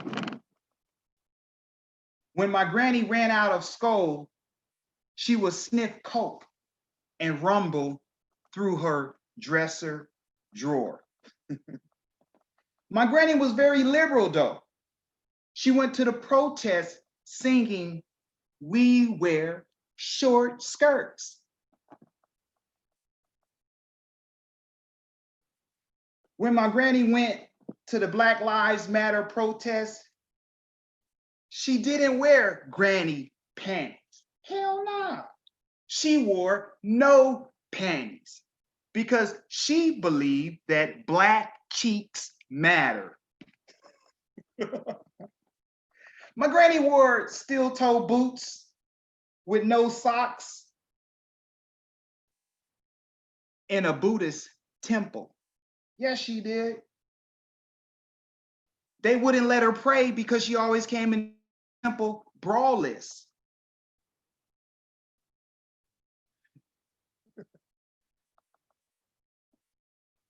The monk in the temple accused my granny for stealing a cheetah pet dog. She slapped the monk. The monk looked at my granny and said, "Why did you do that?" She said, "The devil made her do it." The monk tried to perform a citizen arrest on my granny, but he couldn't do that because they was all foreigners. Oh boy. Now all my one-liners not gonna hit. Can I keep going? Donna, I keep going. Okay, I'm gonna keep it going. Now these are all just fresh. My granny, all right. My granny got hungry and made a run for the border. When she got to Taco Bell, she found out that the guacamole was really salsa. I'm almost done. I like doing short, crazy one-liners, you know. But let's keep it going. One day, my granny smoked some good grass. Hell yeah. And became vegan. She relapsed over eating my grandpa's ass because it's set between two buns. I'm talking about my granny, not your granny. Oh, my granny wears a special mask that's made out of a bum. She's always high. When my granny get high, she would tell me jokes. And one joke she said that she don't understand why squirrels run out of nut during mating seasons. I'm talking about one-liners, y'all. Come on now. My granny got kicked off the motherfucking beach and shit for kicking up too much sand. My granny tried to go surfing and shit. Yeah, she did, but she drowned in the web because she did not pay her internet bill. Oh boy. I'm done, y'all. That's it. Right on, man. And I'm laughing at the chat here. Donna over here said that's one fine poem. You can't fool her. And, Oh, thanks for joining us from Austin. How is the online open mic scene going? Are you getting in on many virtual mics? Well, I'm in Austin, Texas. Richie, that's your name, right? Richie, right? Yeah, I'm in Austin, Texas. So the only open mics that I've been hearing about is in Killeen, Texas. That's about an hour away. They have an open mic that happens at a bar on Thursday night. Then Saturday night they have an open mic as well, but it's an hour drive. So, you know, I've been there a couple of times, but so those are the only two open mics, and everybody else is just still doing Zoom online open mics. Yeah. Have you joined any? I know a lot are on Zoom. I know some people are trying like on Twitch or Instagram or other things. Have you tried any of those? Oh, of course, yeah. But I'm back in school too. I'm going to cosmetology school, so I just started, so I've been pretty busy. So if I look like I wasn't in tune with you guys, I'm doing homework and stuff like that. But yeah, I the last open mic I did was with Pat Dean. He hosts Velveeta Room. He's a known comic. He hosts the Velveeta Room here in Austin, Texas, and I had a great time there. And then there's of course we have a weekly open mic through Zoom. That's tomorrow. So my schedule can get pretty busy. So we have like you on Mondays. Tuesday we have a guy to do open mic on Zoom, and that's it for now. So yeah, it's been pretty slow. And you can tell when comics are getting out there and you finally see them, they're a little dry, because everyone can't just do comedy online. You could do a poem, but to actually stand there and be like, saying jokes is kind of hard, so that's why I kind of like manipulate it. I'll just do a bunch of one-liners and try to make them all connect. But, it's not easy. Right on, man. Appreciate it. Yeah. I'm echoing Nico here. You got some one-line bars. Dig it, man. Well, thanks for tuning in, man. We're always here, so hope to see you in the future. Sharita signed up today, but she didn't make it this time. It's like the opposite of you last week, where I know you had some technical difficulties. Yeah, I'm sorry about that, Richie. It's all good. It's all good. We're still here, but hope to see you in the future, man. Thanks for tuning in. Let's go ahead and I know we got some Hang more around. performers. Thanks. And so, yeah, thanks everyone for tuning in. Still, we have some more performers, but, I really appreciate everyone who has participated so far, who has participated. Stay at Home Open Mic right there, presented by the Barbed Open Mic Series. If you guys haven't already, follow us online on social media, Facebook, Instagram, Twitter. We have our own website. You can just find us BWOMS.com. I like to say we're a community classic. We've been around for quite a while, since 2007. And in that time, we've had thousands of performers take the stage. So it's a real treat to be able to still do these online. I think, just waiting it out and giving people a platform during these times, because it's important. And yeah. I'll tell you more about BWOMS history as the show goes on, because I know Nico's asking. I'll tell you guys a little bit more about it. But for now, we have Christine with us. Are you still with us, Christine? Hi. Yeah, Christine in the house. Hey, how's it going? It's excellent. Great. Thank you. Good. Thank you. I just had I prepared No Woman, No Cry, like a mix-up, a mashup kind of with Rise Up by Andra Day, and the first one is Bob Marley. So yeah, just I'll go ahead and give it a start. Okay.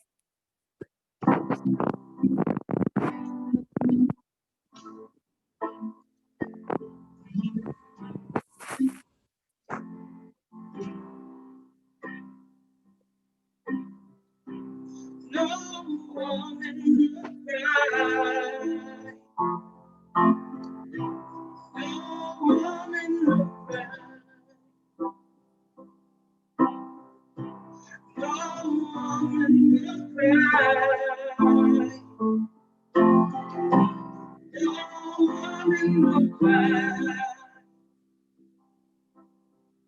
Said I remember when we used to say, and the government got trenched down.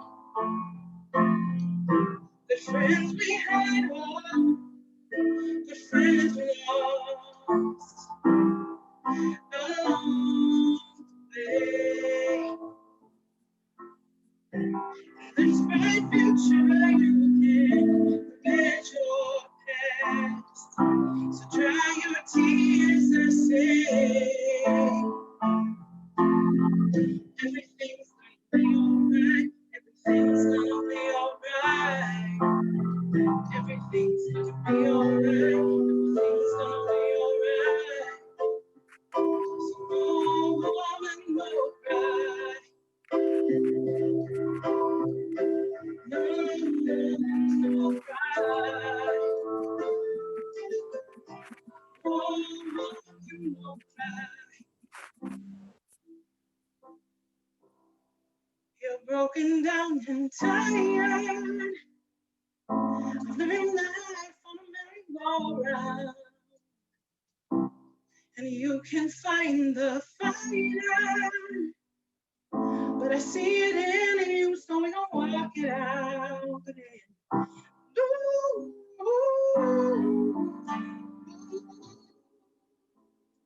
Mountains.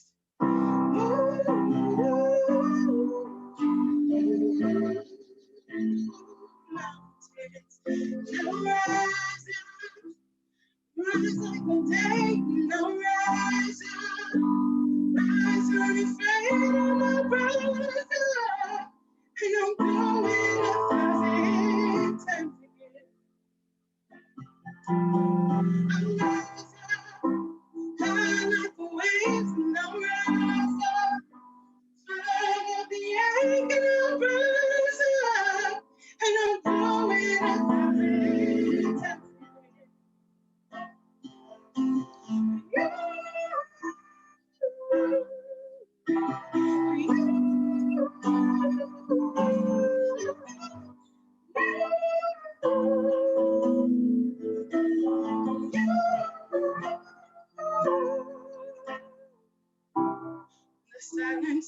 quiet. And it feels like it's getting hard to breathe. And I know you feel like dying, but I promise we'll take the world to its feet. Ooh,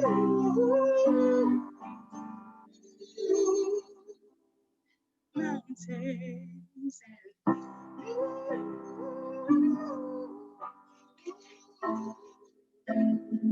mountains, no realize rise like the day, no realize rise in the fade, and rise up, and I'm going up the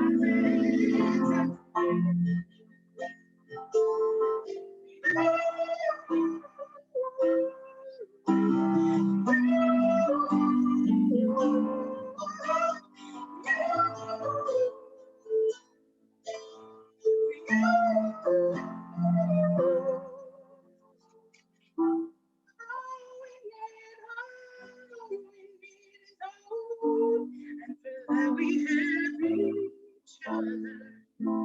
For that we have each other. We will rise up.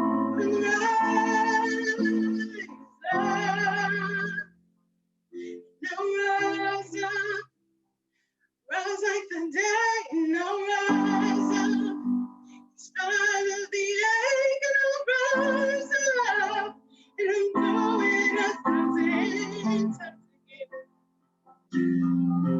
Now rise up, high like the waves. And I'll rise up, in spite of the ache. And I'll rise up, and I'm going 1,000 times again.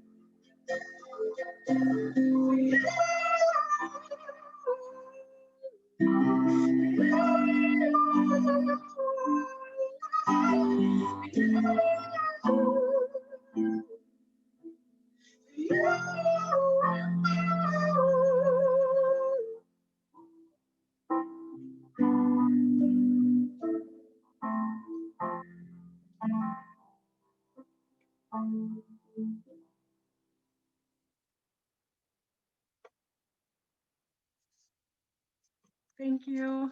That's what's up, Christine, coming through with the no woman no. That was cool. You know, so really quick, by the way, I totally forgot to mention that Zoom has noise compression software. So like it was kind of cutting off some of the tones there. But you know what? Despite that, your amazingness still showing through. Lots of compliments on both chats that we have going on. You do music lessons, right? Do you want to promote that really quick? Yeah, sure. Thank you. I teach voice and piano over at Guitar Center. And right now we're doing online lessons because we haven't opened in-person lessons yet. So yeah, yeah. So thank you for that chance to plug that. For sure. Do you have anything else to plug, like a music channel or anything we can listen to? At the moment, no, I haven't. I'm also in school, and so I haven't really done a lot of like promo or getting out there a lot. So at the moment, that's something probably in the works. Gotcha. Awesome. Well, I'm glad you were able to tune in today. I know your phone was dying, and you know, again, all of us know how messy technology can be sometimes. So, you know, I appreciate it. And just one quick side note, since you chose that song, it reminded me of a song slash comedy bit called the Paco Bell Rant. I don't know if anyone has seen it, by Rob Paveronian. I can't remember his last name right now, but if you just type in Paco Bell Rant, it'll show up. It's a pretty fun piece where he talks about those chord progressions. You see them from Paco Bell, right? Dun, dun, dun, dun, dun, dun, dun, dun, dun, dun. But it's just No Woman No Cry, the Beatles. It's like it's all over pop culture. So he does a pretty funny bit on that. So I encourage you guys to check that out. I think there's also a music group called the Axis of Awesome that did a video. Are you familiar with it, Christine? No, that sounds awesome though.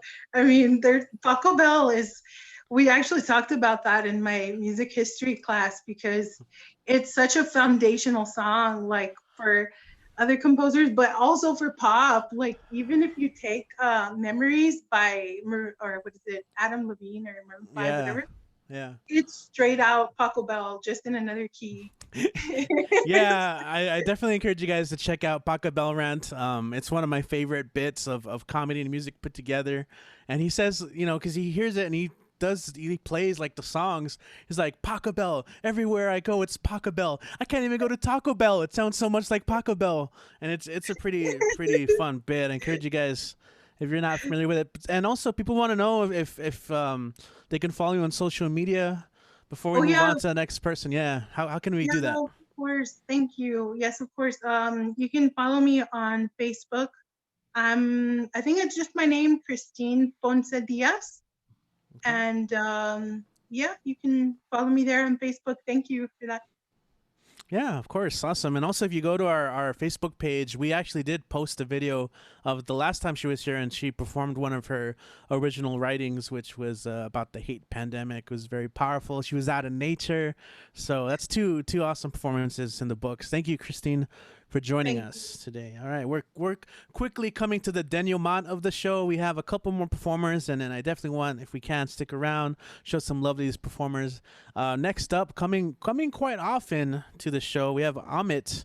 Ahmet, are you here with us? I want to get you up here on stage. Ahmet, gosh, he is the man. He goes way back and as part of BWOMS. Let's see, Ahmet. Yeah, there is a little bit of hey, how is everybody doing? There you go. So a little of correction on the BWOMS history. Rob was not the founder of BWOMS, actually. The founder of BWOMS was somebody by the name of Cristina Guajardo. Veronica. It's actually Veronica Guajardo. Veronica, sorry, my mistake. And Trent Hudley. Yeah, Veronica. My mistake. Apologies. And so Rob was kind of working with Veronica, and then when Veronica left, she kind of left it to us because she was moving to. But she's from Fresno, but she was moving to Seattle after graduating UTEP. So that's how it ended up here. And then Rob, and then Rob left it to Richie, and Richie has taken it to new heights. So that's fantastic. Okay. So I was thinking what to read today, and the theme today I came up with is about nostalgia and memories. So I'll read something that I have written. One I wrote way back, one I wrote recently. Then I want to read two short pages from two different books that talk about the same sort of theme. So I'm going to read that, okay? Let's see. First, perhaps I'll start with instead of reading the cover stuff later, I'll start with the cover stuff first. So the first book I'm going to read, you can't really see, I'm backwards. This book is called On Earth We're All Briefly Gorgeous. This is a book by Ocean Vuong, who won the Pulitzer last year for his first novel. He's also a poet. So I'm going to read the first page, not very long. I think it's kind of interesting. The book is about the protagonist. It's a novel, so we shouldn't assume this is his life. It's about the protagonist writing to his mother, who apparently cannot read English. So he's writing the story to his mother. Okay. So that's what it is. Let me begin again. Dear Ma, I'm writing to reach you, even if each word I put down is one word further from where you are. I'm writing to go back to the time at the rest stop in Virginia when you stared horror-struck at the taxidermy buck hung over the soda machine by the restrooms, its antlers shadowing your face. In the car, you kept shaking your head. I don't understand why they would do that. Can't they see it's a corpse? A corpse should go away, not get stuck forever like that. And I think now of that buck, how you stared into its black glass eyes and saw your reflection, your whole body warped in that lifeless mirror. How it was not the grotesque mounting of a decapitated animal that shook you, but that the taxidermy embodied a death that won't finish, a death that keeps dying as we walk past it to relieve ourselves. I'm writing because they told me to never start a sentence with because, but I wasn't trying to make a sentence. I was trying to break free because freedom, I'm told, is nothing but the distance between the hunter and his prey. So that's the first, I guess, the first section of this beautiful novel that I would encourage you to read. The other one is similarly nostalgic. This is from Angela's Ashes. Angela's Ashes, which is a memoir by Frank McCourt. It also won the Pulitzer, I think, about 20 years ago. I don't remember when. But this is about Frank McCourt, who was born in New York of Irish parents, but then the family moved back to Ireland where he grew up, and then as a young person moved back to New York where he taught high school for, I don't know, 30 years. And then after he finished high school, he wrote this novel, which became a bestseller, became a movie. But it's a beautiful book. It's got this beautiful touch of Americanism and Irish literature all blended into one.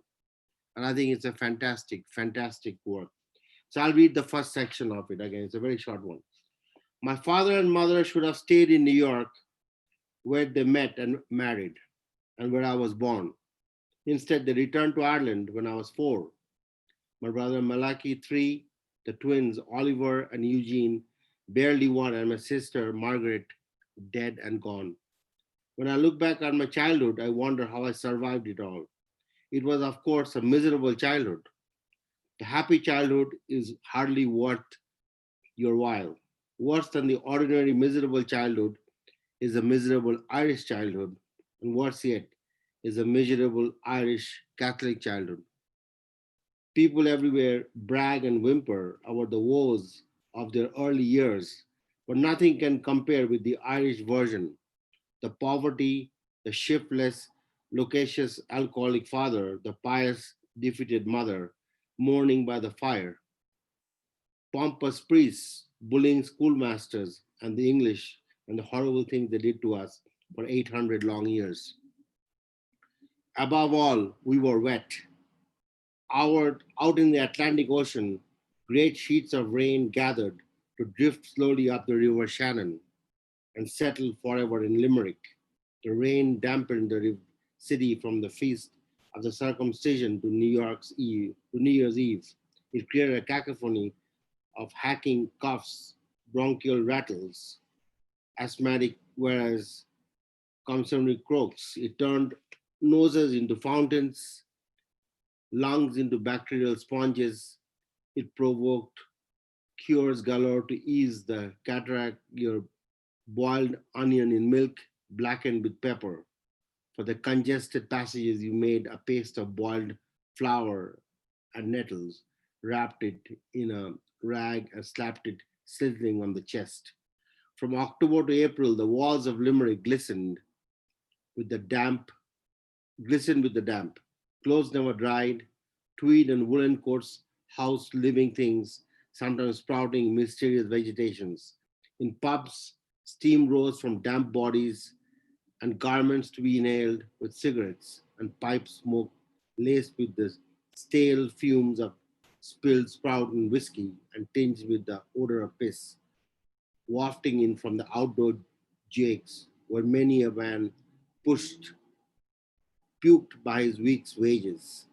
The rain drove us into the church, our refuge, our strength, our only dry place. At Mass, benediction, novenas, we huddled in great damp cloths, dozing through a priest's groan while steam rose again from our clothes, to mingle with the sweetness of incense, flowers, and candles. Limerick gained a reputation for piety, but we knew it was only the rain. That's a beautiful book. I recommend trying it out. And I'm going to read an old piece. I was thinking of all this time in this coronavirus, this quarantine time, I don't know what you want to call it. It's kind of made me, at least in a weird way, I'm stuck in an apartment here because, as you know, my house burned down. So I never expected to stay here for this long. I'm still here. So this apartment has become, in some ways, a prison, but in some ways a refuge, because when I go out to stores or when I go to meet clients, I'm dying to get back home because I don't want to be around people right now. And yet when I'm here, I yearn to be outside. You know, I'm sure we all dealing with the same emotion in different ways. But I was thinking of the time when I came here, and that's been now 22 years. So this is something I don't know, I was looking through my papers, I found this. So this was written probably 4 or 5 years after I arrived here. So I'll read that. It's called A Newcomer's Perspective. About 4 years ago, while working as a computer consultant for a company near Boston, I was sent to a place absolutely unfamiliar to me, El Paso, Texas. It was a 1-week assignment that included the usual Avis, embassy suites, expense paid meals, a lot of traveling on I-10 to my client sites at Sunland Park Mall and Cielo Vista Mall. After my task was accomplished, I moved on to my next client in Bakersfield, California. But the striking sight of the bare Franklin Mountains that greets a visitor as one steps out of the El Paso airport never left my consciousness. The sparseness of the El Paso scenery, the allure of the southwestern desert has stamped an indelible image in my mind. So when I decided to give up my computer career and pursue creative writing, El Paso was my top choice. And this wasn't because of the university, but because of the borderland. I had the conviction that there is much to learn from the areas, from the classroom and the professors. I wanted to be at what Dickens would describe a tale of two cities. The first thing that struck me after I arrived was the Sun City's brutal, browbeating summer heat. I also noticed the city's diverse population and the resulting cultural collage of football games and margaritas, cervezas, and T-bone steaks, rock and roll and mariachi. Soon enough, I became an astute student of the diversity of the border culture. The border creates a sense of fused cultures, gentes by intermingling, superimpose their values and lifestyles to create a truly unique experience. The southern border of the United States, with its proximity to the vibrancy of Mexico, this is particularly special because the same cannot be said about our northern neighbors. The US-Canada border is hardly distinguishable, except for the speed signs and also by the occasional occurrence of the maple leaf versus the stars and stripes. To many in the American hinterland, US-Mexico border is steeped in controversy and intrigue. Be very careful, I was warned by my friend in Massachusetts as I was leaving. After all, the border is simply seen as an entry point of drugs that have devastated entire American neighborhoods. Others have disturbing visions of illegal immigrants crossing over the Rio Grande, supplanting themselves into the United States and stealing jobs away from the rightful heirs. Many have gone so far as to entertain building a tortilla curtain, a structure replicating the Great Wall of China. It's funny that we actually have a president that's doing it now. Many more simply want stronger battalions of menacing iron as border patrol vans and guard dogs. But most border dwellers enjoy their proximity to the boundary in spite of the social ills that poverty seems to foster.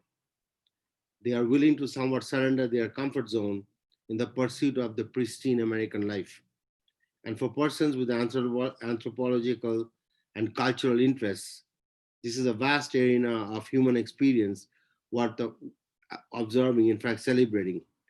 So I decided to explore what encouraged some of my fellow students to move here from different places such as North Carolina, Georgia, Montana, and California. I was astonished to find it was more or less the same idea that they all sought the multicultural exposure that UTEP and El Paso provides. Add to that the fascinating landscape of the West Texas, New Mexico, said a friend. Another friend commented about the courtesy and politeness of El Pasoans. He had the story to recall. It had been barely a week since he had been here, and he was busy apartment hunting. In the process, he was apparently lost somewhere around Yandell. A customer at the gas station not only took time to explain how to get to his destination, the gentleman insisted on driving him a few blocks to the place. My friend from California was absolutely shocked. Pleasantly, of course. It's been 3 months and we are still adjusting to life here, to his laid-back attitude and quiet intensity. So when my students wondered why big city people would consider moving here, I reminded them sometimes headlines aren't everything in life. There's nothing here, they insisted. Yes, the meteor explosion or the legendary traffic jam on I-10 may fill up the local paper for days, but life is often more than about action. It's often about exploring interesting vistas and celebrating life. For that, El Paso is perfect. So I wrote this probably over, I don't know, eons of years ago. So that's it. And so how long have you been in El Paso now, Amit? It'll be 22 on August 11. 23. Wow. 23 Yeah. on August 11. So longer than some people have been alive that have participated in some of the open No, mics. I'm That's saying, awesome, man. Well, you know, I turned 60. I left next when year. the truck was at my job. Gas pickles and I need a conversation. So I want to make a quick pitch, Richie, about the project that we're working on. Oh, hold on. It's really hard to hear. Yeah. Yeah, it's really hard to hear. I don't know who's on the Galaxy. It's really hard to hear you. Okay, sorry about that. What I was going to say that Richie and I are working on a project called Life in the Time, where we are collecting stories or any kind of artistic expression during this coronavirus time. Music, art, photography, etc. Richie, you can kind of explain a little bit more if you don't mind. I'm putting the website here in the chat, so feel free to check it out and participate and leave your stories there. I think this is a very, it started out with the coronavirus, but now we have social and political upheaval that obviously was not something that anybody was thinking about, I'm sure. And now we have too much to handle, I guess, but something that needs to be done about racism and all of the problems. I mean, I lived in the Deep South for 5 years when I came to the US, and I did not have a good experience living in the Southeast, I'll be very honest with you. And so things have to change for sure. And maybe something good will come out of this. Who knows? We will see. But anyway, thank you all. Appreciate it. And if you, consider, contributing to this website, we'll appreciate that. Richie, you want to plug it a little bit? Yeah, absolutely. I know that Donna has submitted as well as Belinda. No, has she? Yeah, I think so. But I'd love to see some of that artwork as well. Submissions, about 2 or 3 submissions if you guys want to submit. It could be writing, photography, video, even music. We'll take music. So anything that, just how are you expressing yourself? How are you dealing with these times? We really don't have a limit set.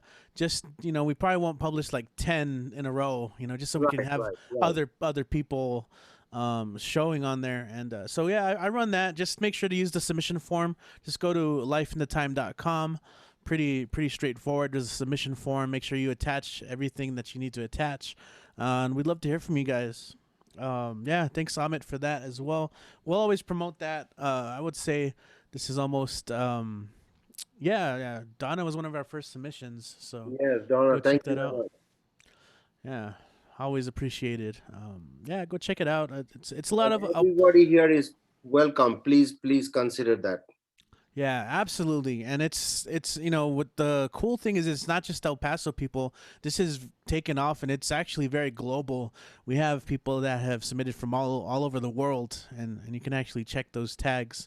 So yeah, just go check out the website yourself, play around. We have a couple more performers, so I want to make sure we can get them on. We also have Amanda, who joined us last week. She had to work late, so she's going to try and get on. So, if she's still on, well, she'll probably be last, maybe towards the end of the night. We'll see how that goes. But for now, I made a very, very terrible mistake as an MC. And even though I've been typing it all night, like the lineup, I totally skipped her. She was supposed to go before Amit. That's my fault, because I kind of got lost in my headspace. But you know what? This is one of our powerhouse poets, and it's always great when she can tune in. Guys, we have Erica Tilly in the house. Make some noise for Erica. Thank you. I call this triad. Yes, Triad. Dedicated to Toyin, Taylor, Breonna Taylor, and Tupac. Triad. 3 trail trotters tirelessly tiptoeing, trying to transcend trickery. Tricksters tenaciously terrorize traditions to transgressionalize them. Terroristic tactics televised to tickle tension. Thick thieves taunting, tied them to trees to tidy their transgressions. Teenagers tiptoeing through tumultuous turmoil, testifying to the trenches of toil. Thick thieves transmuting treachery. Tarde, a todo madre. Twisted tales teaching tearful toddlers to tatter. Too tender to throw the trash. Typhoon temperatures transversely threatening treason. Transubstantiate the Trump towers to the thug towers, that tabloid talk. Telepathic treachery, tortures today to tomorrow. Totally trembling, trying to trust, trying to touch trust. This treason, treks, trauma, tension, tenure, no, tenuous tenure. Tarde, a todo madre. Triple threat, Tioni, Tupac, and Taylor, and Taylor, the trilogy. Taken to the tomb to translate today's trifled taste buds. Tails tucked in tuxedos, tuck those torpedoes in tornadoes. Two-faced terrorists. Train treacherous tabernacles, teaching trumpery. Trump trumps Trumpsters too. Truant teenagers tased to teach them tardiness. Toddlers testifying to trampled trampolines. Tyranny teaches trained triggers, though the trumpet tells triumphant tales. Trusted to the trustee truce.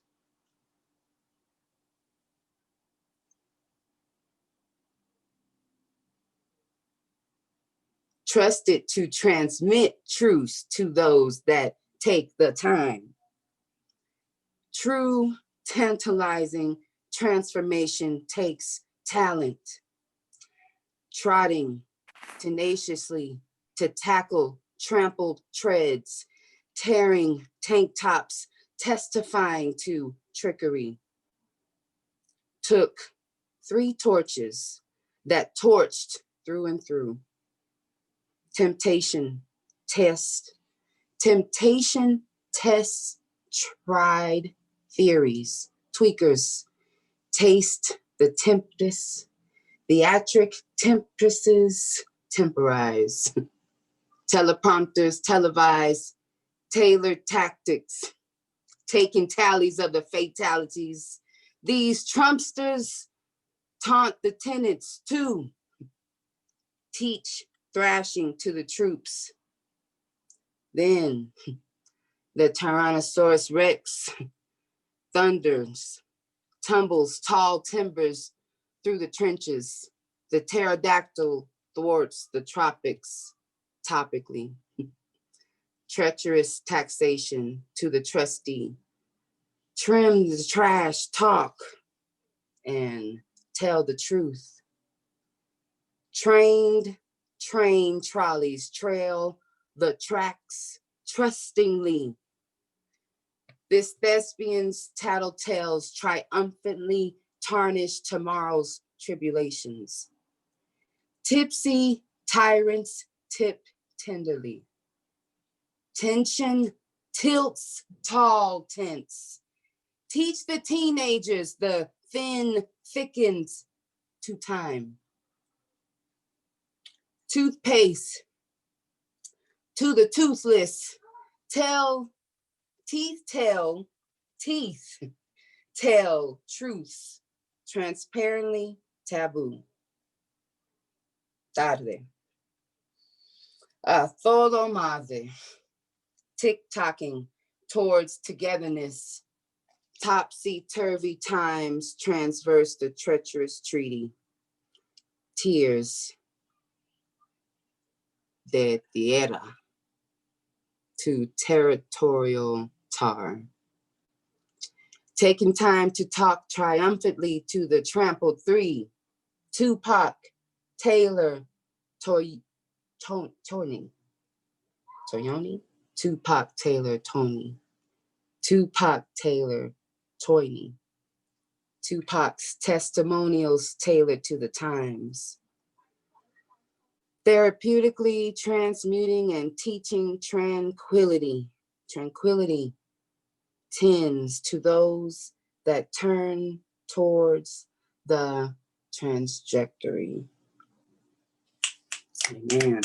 Damn, Erica, getting down on that alliteration there. Yeah, Powerful. man. Yeah, man. So I got something else for you. Let me see. I'm gonna go with the babes.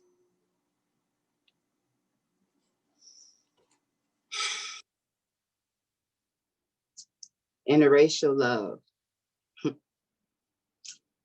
He knows the price I pay to live on a daily basis.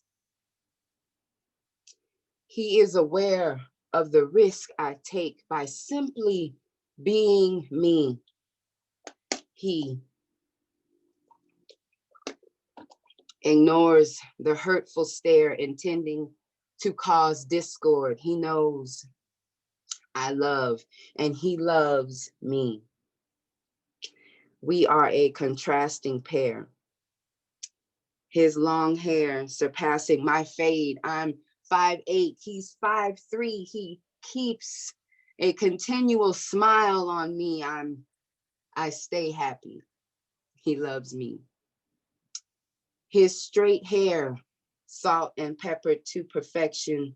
Two different races, almost the same complexion, he says. Mira, somos morenos iguales. He knows what it means to be seen with me, to be seen with my two and me. And we stand out wherever we go. He knows what it means to be seen with me and what it costs. Knows that at any moment we could suffer a major ass loss, scared, but dare not show it. He knows I'm a poet and Miss Mom, Mamasaurus. He engages in my sitcoms. Black skin setting off atomic bombs all over creation, from nation to nation. He cannot believe that I know blood in, blood out's dialogue verbatim. We are amazing. Moon gazing, both risk takers, psychedelic partakers, love makers, both artists, both wordsmiths, open mic night breakers. He watched The Wiz with me. Loves my children. I ask him, what do you think about raising Black kids? He says, romperemos sus corazones juntos. Love by the ton. I wish for every big girl to have some. He loves my longuitas. Bésame mucho. He likes my kale, my pasta. He says, this is for la raza. Para la cultura, mi ruca. Nunca quedemos aplastados en la plaza. Hasta. I'm learning Spanish. Look, I'm trying, y'all. Give me some love. Show me some love. Hope you like that. Yeah, I'm speaking to the times. That that there is love in other races. Can I hit one more? Are we? Is in bed. Ha ha ha ha. Yeah, go for it. Okay. Let me see. And the closing page.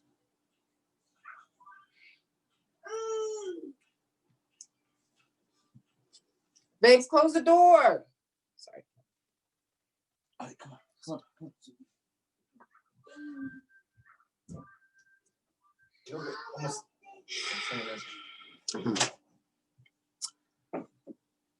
I am scared. I feel like Seeley. I can't move.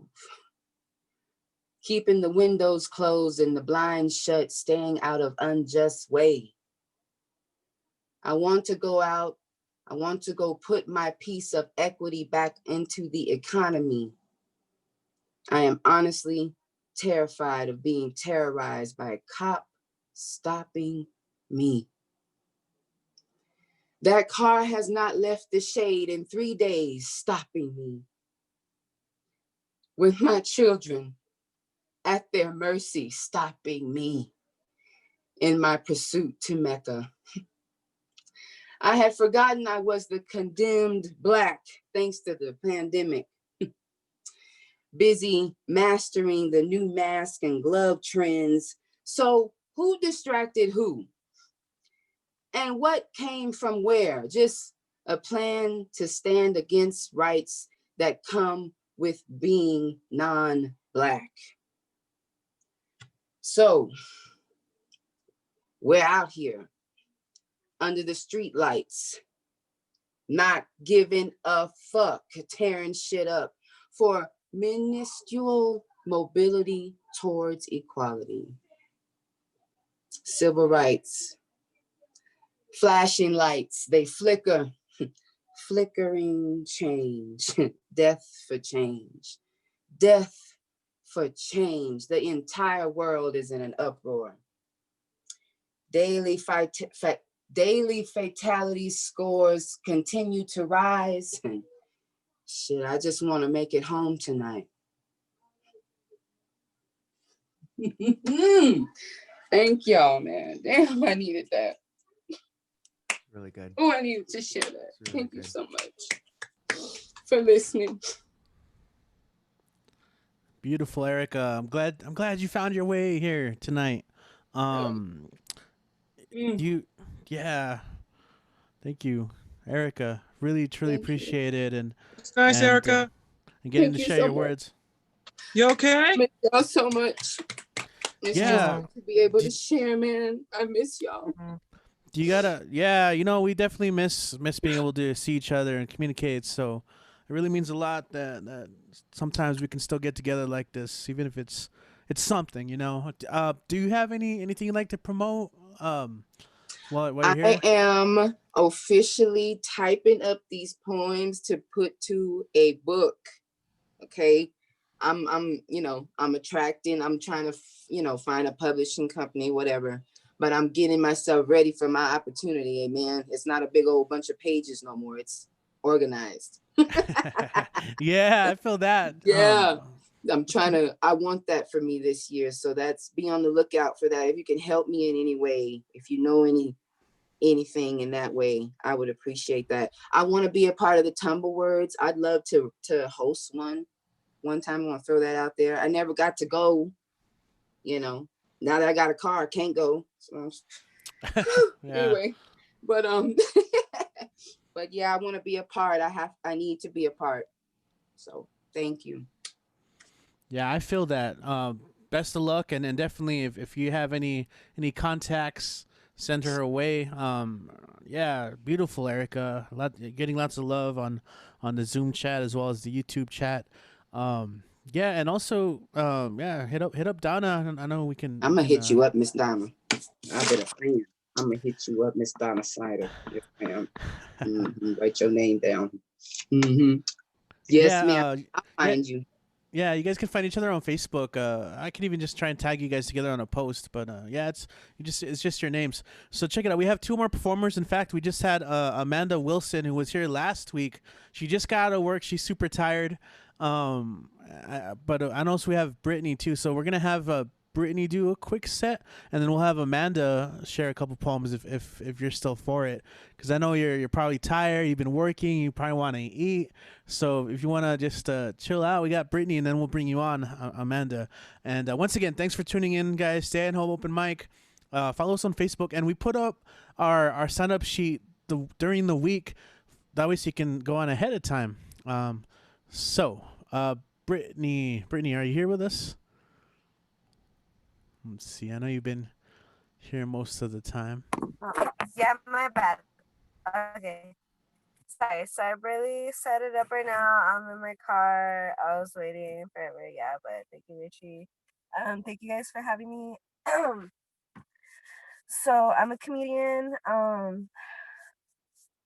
really like somebody else's poetry. They were saying about their light up sketchers. After we get our light up sketchers, don't ask us to come light up your world. You had your chance. Yeah. There was an open mic on Friday. And I performed. And then I was like really happy and stuff because like in the last minute, the co-hosts, they came over and they're like, oh, Brittany, and we're putting you in front of so-and-so, but we're putting you right after Anthony Austin Brown. And yeah. The person after me, they're all freaking heard about it. They didn't say nothing, but I could fucking tell. But yeah, okay, so that's what I was doing, and then fucking no, like I wasn't even smoking that night or nothing like that, but you know how it is, like when I fucking smoke, sometimes I spill weed and I'll be like, oh shit, nobody move. I gotta secure a perimeter around the crime scene. And I don't care how you feel about marijuana, like spilled weed it's still a crime. Like that's still a crime and stuff. Yeah. I don't know, that's how I feel. Um someone said that the rise in COVID cases was what the fucking was what they meant by the South will rise. I'm just kidding. These glasses, they make me look like an old racist white person, and it's not my fucking fault. Like, they were the cheapest glasses at Walmart. Like, you know how it is, está cabrón when you don't have fucking insurance and you have to pay for everything. There might be kids too. They're kind of small. I have like this shirt too of the Little Mermaid, and she's completely white. Like it's this color pink and she's completely white. And I'm just like, I hope people don't think I want the mermaid to be fucking white and stuff. I just bought this shirt on fucking sale and shit. You know what I mean? Like I'm just a poor beaner. It was on sale. They probably had it on sale because they meant to color her, but they didn't. So they fucked up on that shirt. And that's why it was on the sale rack. Yes, yes. So it's going on in my daily life. Yeah. So my name is Alberto on Facebook. You guys watch The Simpsons? I don't watch enough of The Simpsons. I don't know if you guys do. It's a fucking old ass show. Who has time to fucking catch The Simpsons anymore? I fucking don't. I don't, yo. They said the town hall in Reno, Nevada was on fire. That's the real Reno 911. And when I did my show this past Friday, somebody on Facebook was like, "Oh, I'm so proud of you. You're getting back out there and stuff." And I was like, "Yeah, I didn't tell any Donald Trump jokes. I just, did my typical money hungry alcoholic prostitute bit, where I talk about fucking, I don't know if I'm fucking bisexual or fucking sexually bipolar. And what I mean by that is like some days like I don't even want to flirt with guys, or I don't even want to see them. And like other days I want a guy to fuck me while another guy's fucking him all at the same time. And yeah, basically, yo. In the fucking show, the fucking Julian Vinci co-host, he fucking told me, he's like, "Why are you fucking wearing pajamas?" I was like, "Bitch, these are fucking pajamas. This is a fucking crop top." I was like, with my fucking little logo, it was like a California bear, but it was like a checkered California bear on the side. And I was like, "Do you know what fucking brand this is? Like, do you fucking know?" Yeah, anyway, fucking, yeah, that's basically it. Um, at night, fucking, I lay awake in my twin bed mattress, wondering where my twin sister is. Thank you guys so much. My name is Brittany. Follow me on Facebook, Alberto. Thank you and good night. Thank you, Richie. Yeah, thanks, Brittany. I always remember when you went to the all ladies open mic and you just started cussing away on stage. So that was your intro to the BWOMS scene. So Friday was the first. I know some of the comedians did a show. I don't know if you left right away, but were they cleaning the mic? How'd that go? Like, because of Oh coronavirus. no, we were just performing, and people that wanted to wear their masks, they wore it, and all the bartenders were wearing masks and shit. So like it was all fucking good. It was just a good show. Yeah, it was a good show. So everyone was sharing a mic and spitting into it and breathing into it without cleaning it. You know what? I might have been the only one being reckless because I saw one of the main comedians I was hosting, he was like holding it a little bit close from up here. I don't know, maybe he was like barely opening it like that. I don't know. That's what it looked like to me, but I don't know. It wasn't a big deal to me. I could tell you right now, I don't feel fucking sick and stuff. I hope I don't catch the COVID. Yeah, I mean, it's definitely a risk going to the bar and doing an open mic at this point, but I get it. I already have bars hitting me up to want to do shows again, but for now, I think it's still too early, especially, here in Texas where, they probably at least lessened the restrictions up maybe a little too quickly. So that's why I'm doing this open mic, so we can still express ourselves during that. So, Yeah, thank you, Brittany. We're gonna go ahead and go. Hey, we have Amanda Wilson joining us from Florida, West Coast time, and she, I know you've been working, and you still managed to find yourself here to share a little bit. Amanda, how are you doing today? Welcome. Yes, sir. Thank you for having me. I say sorry I was a little late. I just got off work. I work 4 to 12, so it's a little rough. But I'll just do like 2 or 3. First one I'll do is called. I wrote it a year ago, and I actually read it at the Barbed College Literary Festival when I was attending there as a student, and it's a little old, but it's relevant, I think. It's called Can't Hold a Good Woman Down. All right. They build long wooden gates to keep us women folk out of men's business. They say we ain't fit to lead a whole country, so they build a brick wall, anticipate a fall to keep us out of politics. Put up barbed wire fences, solid defenses made senseless to keep us out shit. But ain't no fence gonna keep a good woman down. No, ain't no fence gonna keep a good woman down. They say that a woman should remain silent, nonviolent, give a seat on the plane, but never a pilot when it comes to issues of a nation. They say that her freedom of proclamation, the Indian Declaration, this woman was done when she was denied full rights and emancipation, that their only God-given right was in the affairs of domestication. Put down for the right to gain their way through education. But ain't no criticism gonna hold a good woman down. No, ain't no criticism gonna hold a good woman down. If you ask a jealous man if he recognizes a woman's true worth, other than the amount of pennies she carries in her purse, he'll proclaim that it's a man's world and a man's needs should always be kept first. Then a solid reply to you will be, nope, she's got about as much worth as a body in a hearse. He'll dim the ray of hope, view it like a disease under a microscope. A woman in power, he can't cope. He'll condemn her, secretly envy her, and tie her down with a mental and emotional rope. But ain't no rope gonna hold a good woman down. No, ain't no rope gonna hold a good woman down. They underestimate the real strength of a woman, claim that they're too emotional and over-publicized.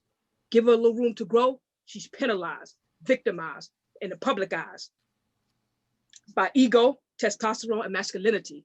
They say that a woman shouldn't be allowed within 1 million miles of a man's vicinity because strength is unmatched and she has limited ability, mass insecurities, hidden deep within the bosom of her femininity. They say that a woman should be seen without an identity, but ain't no insecurities gonna hold a good woman down. No, ain't no insecurities gonna hold a good woman down. See, she'll step up to the plate with her shoulders broad and her head on straight. She'll walk with new confidence in her gait. She would charge through the gates of life and bust them wide open with just these few words spoken. Ain't nothing but nobody can hold a good woman down. No, ain't nothing but nobody can hold me down. Thank you. Yeah. That ain't nothing but nobody. Ain't Yes. Hell yeah. Yeah. So Yeah, good. Outstanding. Thank you. I just got like a couple more and I'll be done. All right, let's hear it.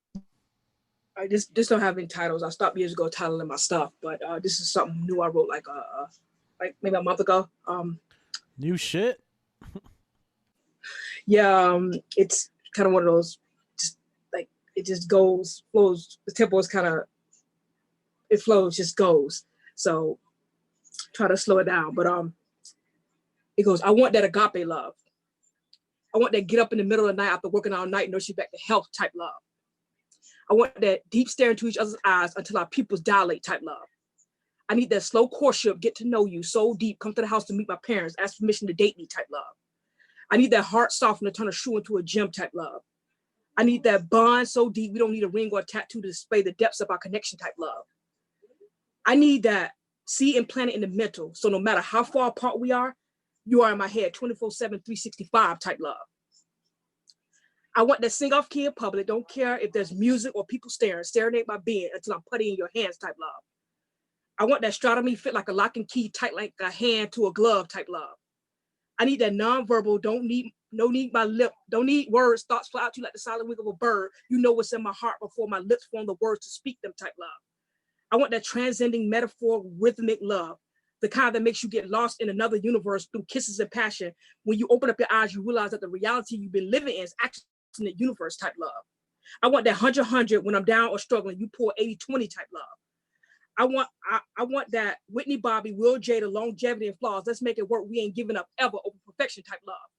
I want that spin around the Irk's assets, fall in an oblivion type love. I want that been locked down half my life, just released from prison. You the first thing I see, arms wide open, there to embrace me, like you never want to let go, instantly forward type love. I want that family oriented type love. I want that round the way type love. I want that Jesus died on the cross to save us, forgive all my sins, shortcomings, present me faultless in your eyes type love. I want that stopping for days when you see me and my soul instantly full type love. I want that round the way type love. I want that pastor deliver his Sunday sermon, congregation follow him blindly type love, yet wholeheartedly type love. Show up every Sunday just to hear the preacher preach, addicted to the church, pulpits, missionaries, 3-piece suits, jumping pews, running down prayer aisles, shout of amen, hallelujah, thank you, Jesus, save my soul type love. I want that pinch me if I'm dreaming, don't wake me up ever type love. I want that I'm a dude wearing pink, going while my homeboys don't give a fuck what they think type love. I want that Holy Ghost hit you, get up and shout like fire trapped in your esophagus, can't quench it type love. I want that metaphor simile where you're comparing me to concrete things like earth, sun, moon, rain, death, heaven, goddess, birth. Never be able to replicate or duplicate or imitate me ever, even if you live 10 lifetimes type love. I want that walk through the hood, unarmed, walk through vicious barking dogs, gang fights, shootout, robberies, late night, alone, fear no fear, guarded in your knight in shining armor. Danger can do me no harm. I got you, secure your presence and love type love.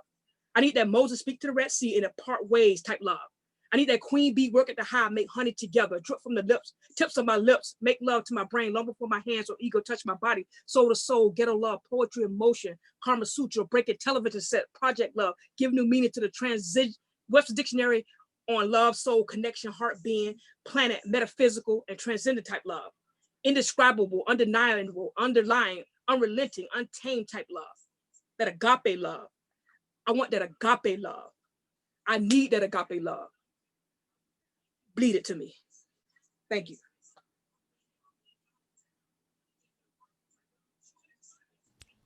Yes. That was so cool. Yes.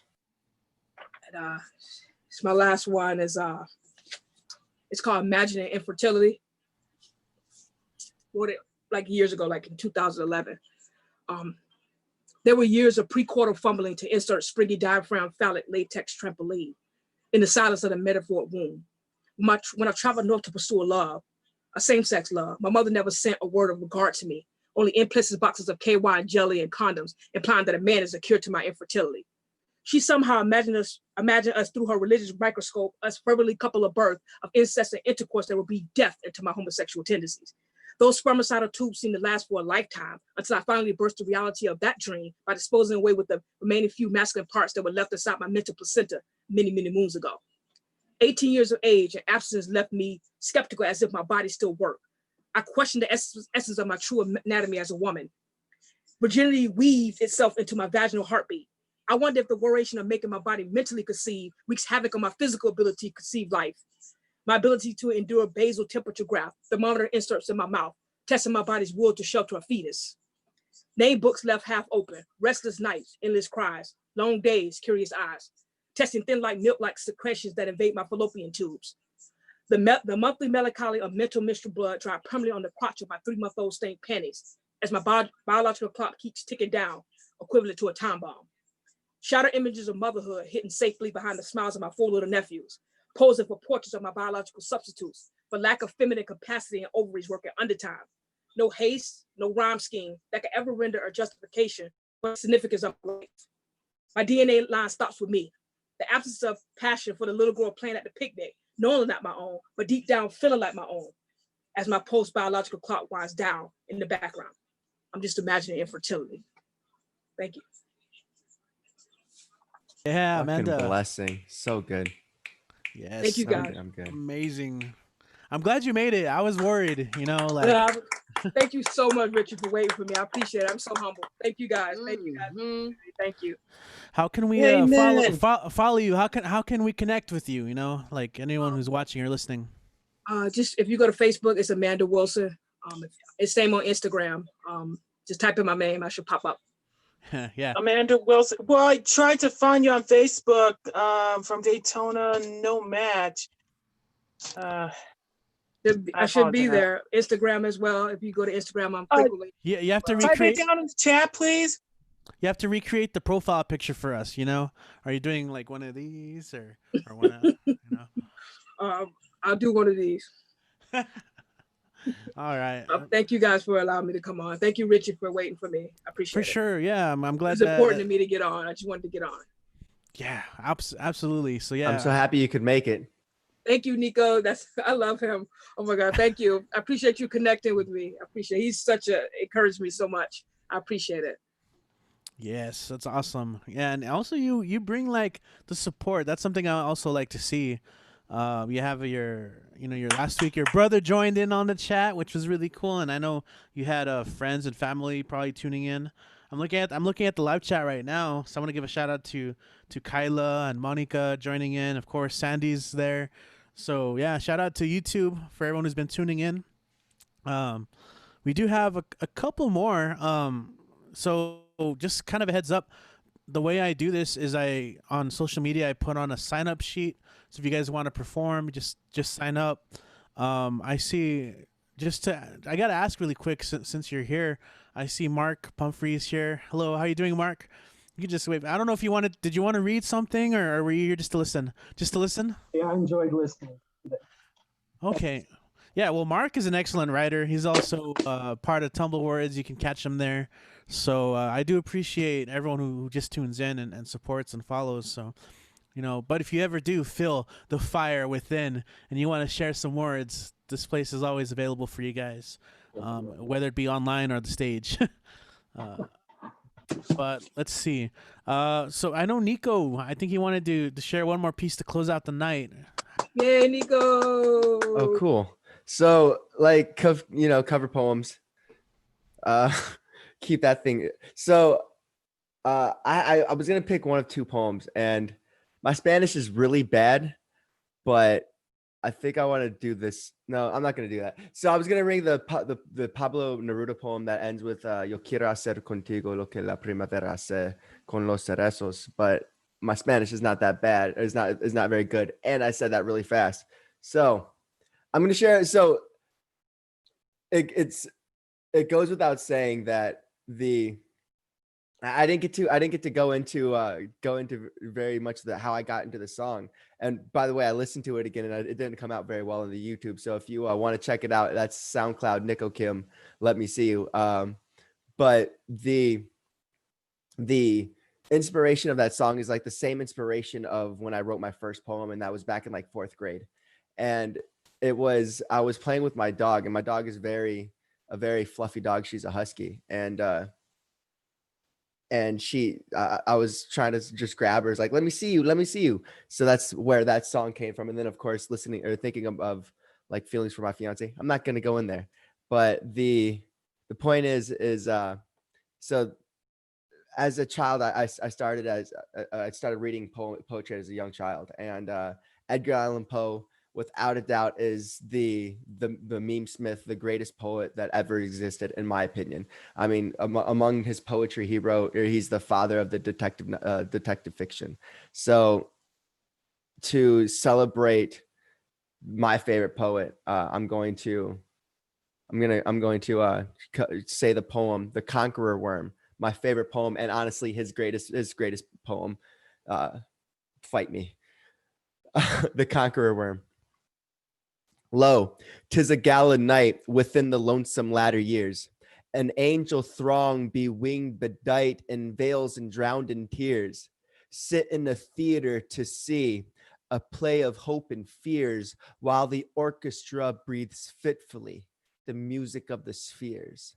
Mimes in the form of God on high mutter and mumble low, and hither and thither fly mere Muppets they who come and go, at bidding of vast formless things that shift the scenery to and fro, flapping from their condor wings, invisible woe. That motley drama, oh, be sure it shall not be forgot, with its phantom chased forevermore by a crowd that sees it not, though through a circle that ever returneth in the self same spot, and much of madness and more of sin and horror, the soul of the plot. But see, amid the mimic rout, a crawling shape intrude, a blood red thing that writhes from out the scenic solitude. It writhes with mortal pangs, the mind become its food, and seraph sob on at vermin fangs and human gore imbued. Oh, out are the lights, out all, and over each quivering form, the curtain of funeral pall comes down with the rush of a storm, while the angels, all pallid and wan, uprising and unveiling affirm, the play is the tragedy man, and its hero, the conqueror worm. Yeah, I messed that up so much. No, you can't mess up greatness. Sorry. Oh, damn. But God, yeah, that's a great No, poem. you cannot mess up greatness. That man right there is greatness manifested. I'm humbled by you. Yes, sir. So The Conqueror Worm by Edgar Allan Poe. If I'm not mistaken, it was in the short story Ligeia. Ligeia. I don't know how to pronounce that. Ligeia, maybe. But I could be tripping on that. But so Edgar Allan Poe, he was a romantic poet. Honestly, the romantics were the best. That's William Blake. Herman Melville, by the way, is a great poet. So anyway, yeah, now I'm just ranting. So check me out, the Psychedelic Podcast, Psyche-Delic Podcast. We're on Apple, we're on Google, we're on Spotify, we're all over the place. Check us out. And then my SoundCloud is Nico Kim. That's Nico, Nicko Kim. Thanks, guys. Yeah, Nico Kim. Appreciate Thank you, that, legend. dude. Thank you, legend, for that piece. Thank you for that cover. He already knows what time it is. I'm number one fan right here. There you go. Lots of love. Appreciate that, man. Sweet. Yeah, this has been another great night, I think, of performers. So I want to thank you guys for tuning in once again for the Stay at Home Open Mic. My name is Richie Marufo. I'm your host, project director of the Barbed Wire Open Mic series. And you can find me on Instagram at Dead Wall Reveries, as well as Facebook under Richie David Marufo, 2 R's, 1 F, Marrufo. And yeah, come sign up, do your thing. It's laid back. I do want to maybe try something new, and so I'll probably close out the show by showcasing a video from that I took at one of our live events back when we were doing live events. I'm going to try it out. I don't know how it's going to go. This is just completely experimental, but I am completely grateful for everyone who participates and reads, because this wouldn't be anything without you. Really, we become stronger the more we all get involved and share our pieces and our work. And as I mentioned at the beginning of the show, if you guys weren't tuning in, this is a platform. So please, share your new stuff, your old stuff, the stuff that still resonates with you, all your projects, so we can check them out and support them. So let's see. Before we leave, anyone want to say bye? You guys can unmute, say bye, whatever. Adios. Thank you, Richie, for your service. Appreciate it. Bye. Bye. Bye. Thank you. Enjoy hearing you all. Nice to meet you. Nice to meet you all. Thank you. Thank you guys for your support. I love this community. Thank you. Thank you, Richie, for putting this together, because I'm able to meet people from different walks of life. I appreciate that. That's the way to bring us together. Thank you. Yes. Thanks, Amanda. And so, good. Thanks, Bye, Erica. y'all. Bye, Amanda. Bye, everybody. That's- Bye, Dan the man. Thank you, everybody, for allowing me to come in. Thanks for waiting again, Richie. I appreciate it. Giving me this opportunity. Oh, Amanda, tomorrow's my birthday. Can you find Happy me on birthday. Facebook? Yeah, thank you. Okay. Hey, hold on. Happy birthday. Happy 4th of July. I hope you happy with your birthday being pie. Nobody ever sung your song. I got you. Thank you. There you go. It all came full circle. So we usually do an after show after this. We're still on the live stream, but usually when I end the live stream, we do an after party. So if you guys want to be part of that, you guys are more than welcome to. You don't have to perform. But before I close off, again, thanks to everyone who joined in. I love how everyone was quick to jump on that unmute button, and got in there. I love it. I'm gonna try and share a video here of a performer. He'd go to the open mics. He's a really awesome singer songwriter, and again, I want to highlight some of the people that have been doing some really cool things. So I'm gonna share. I'm gonna pretty much close the show with this song from him. His name is Corey Lee, and this is his song "Subtle Gestures." And I'm gonna see if I can do this here. All right, guys. Here's Corey Lee.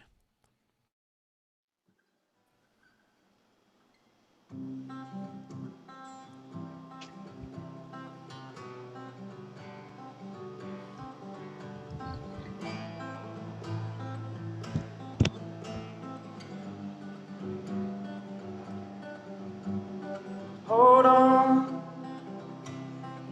before you go. You're all that I know. Please don't go. Stay with me. We'll figure this out. Right on this couch where everything started but ended somehow.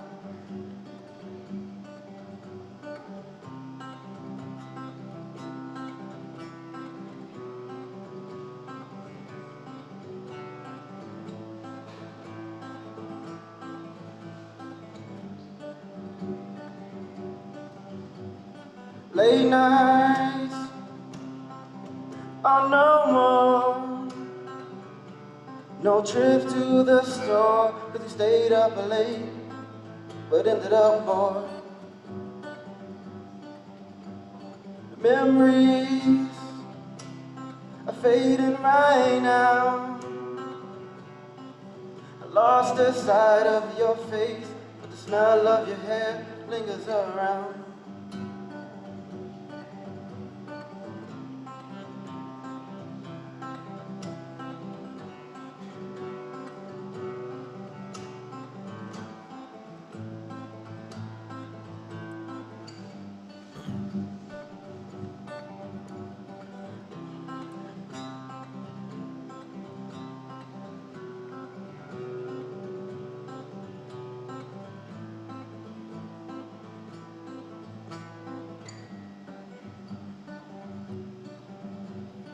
Long talks on the phone, falling asleep in the ear, even when we're not home. This family is what we have. Some people go their whole lives with no chance in that. Patience is what I learned. The heart can be burned if you lead in a fight and you know it's hurt. We can make it if we try. We can fly as high as the mountains and into the skies.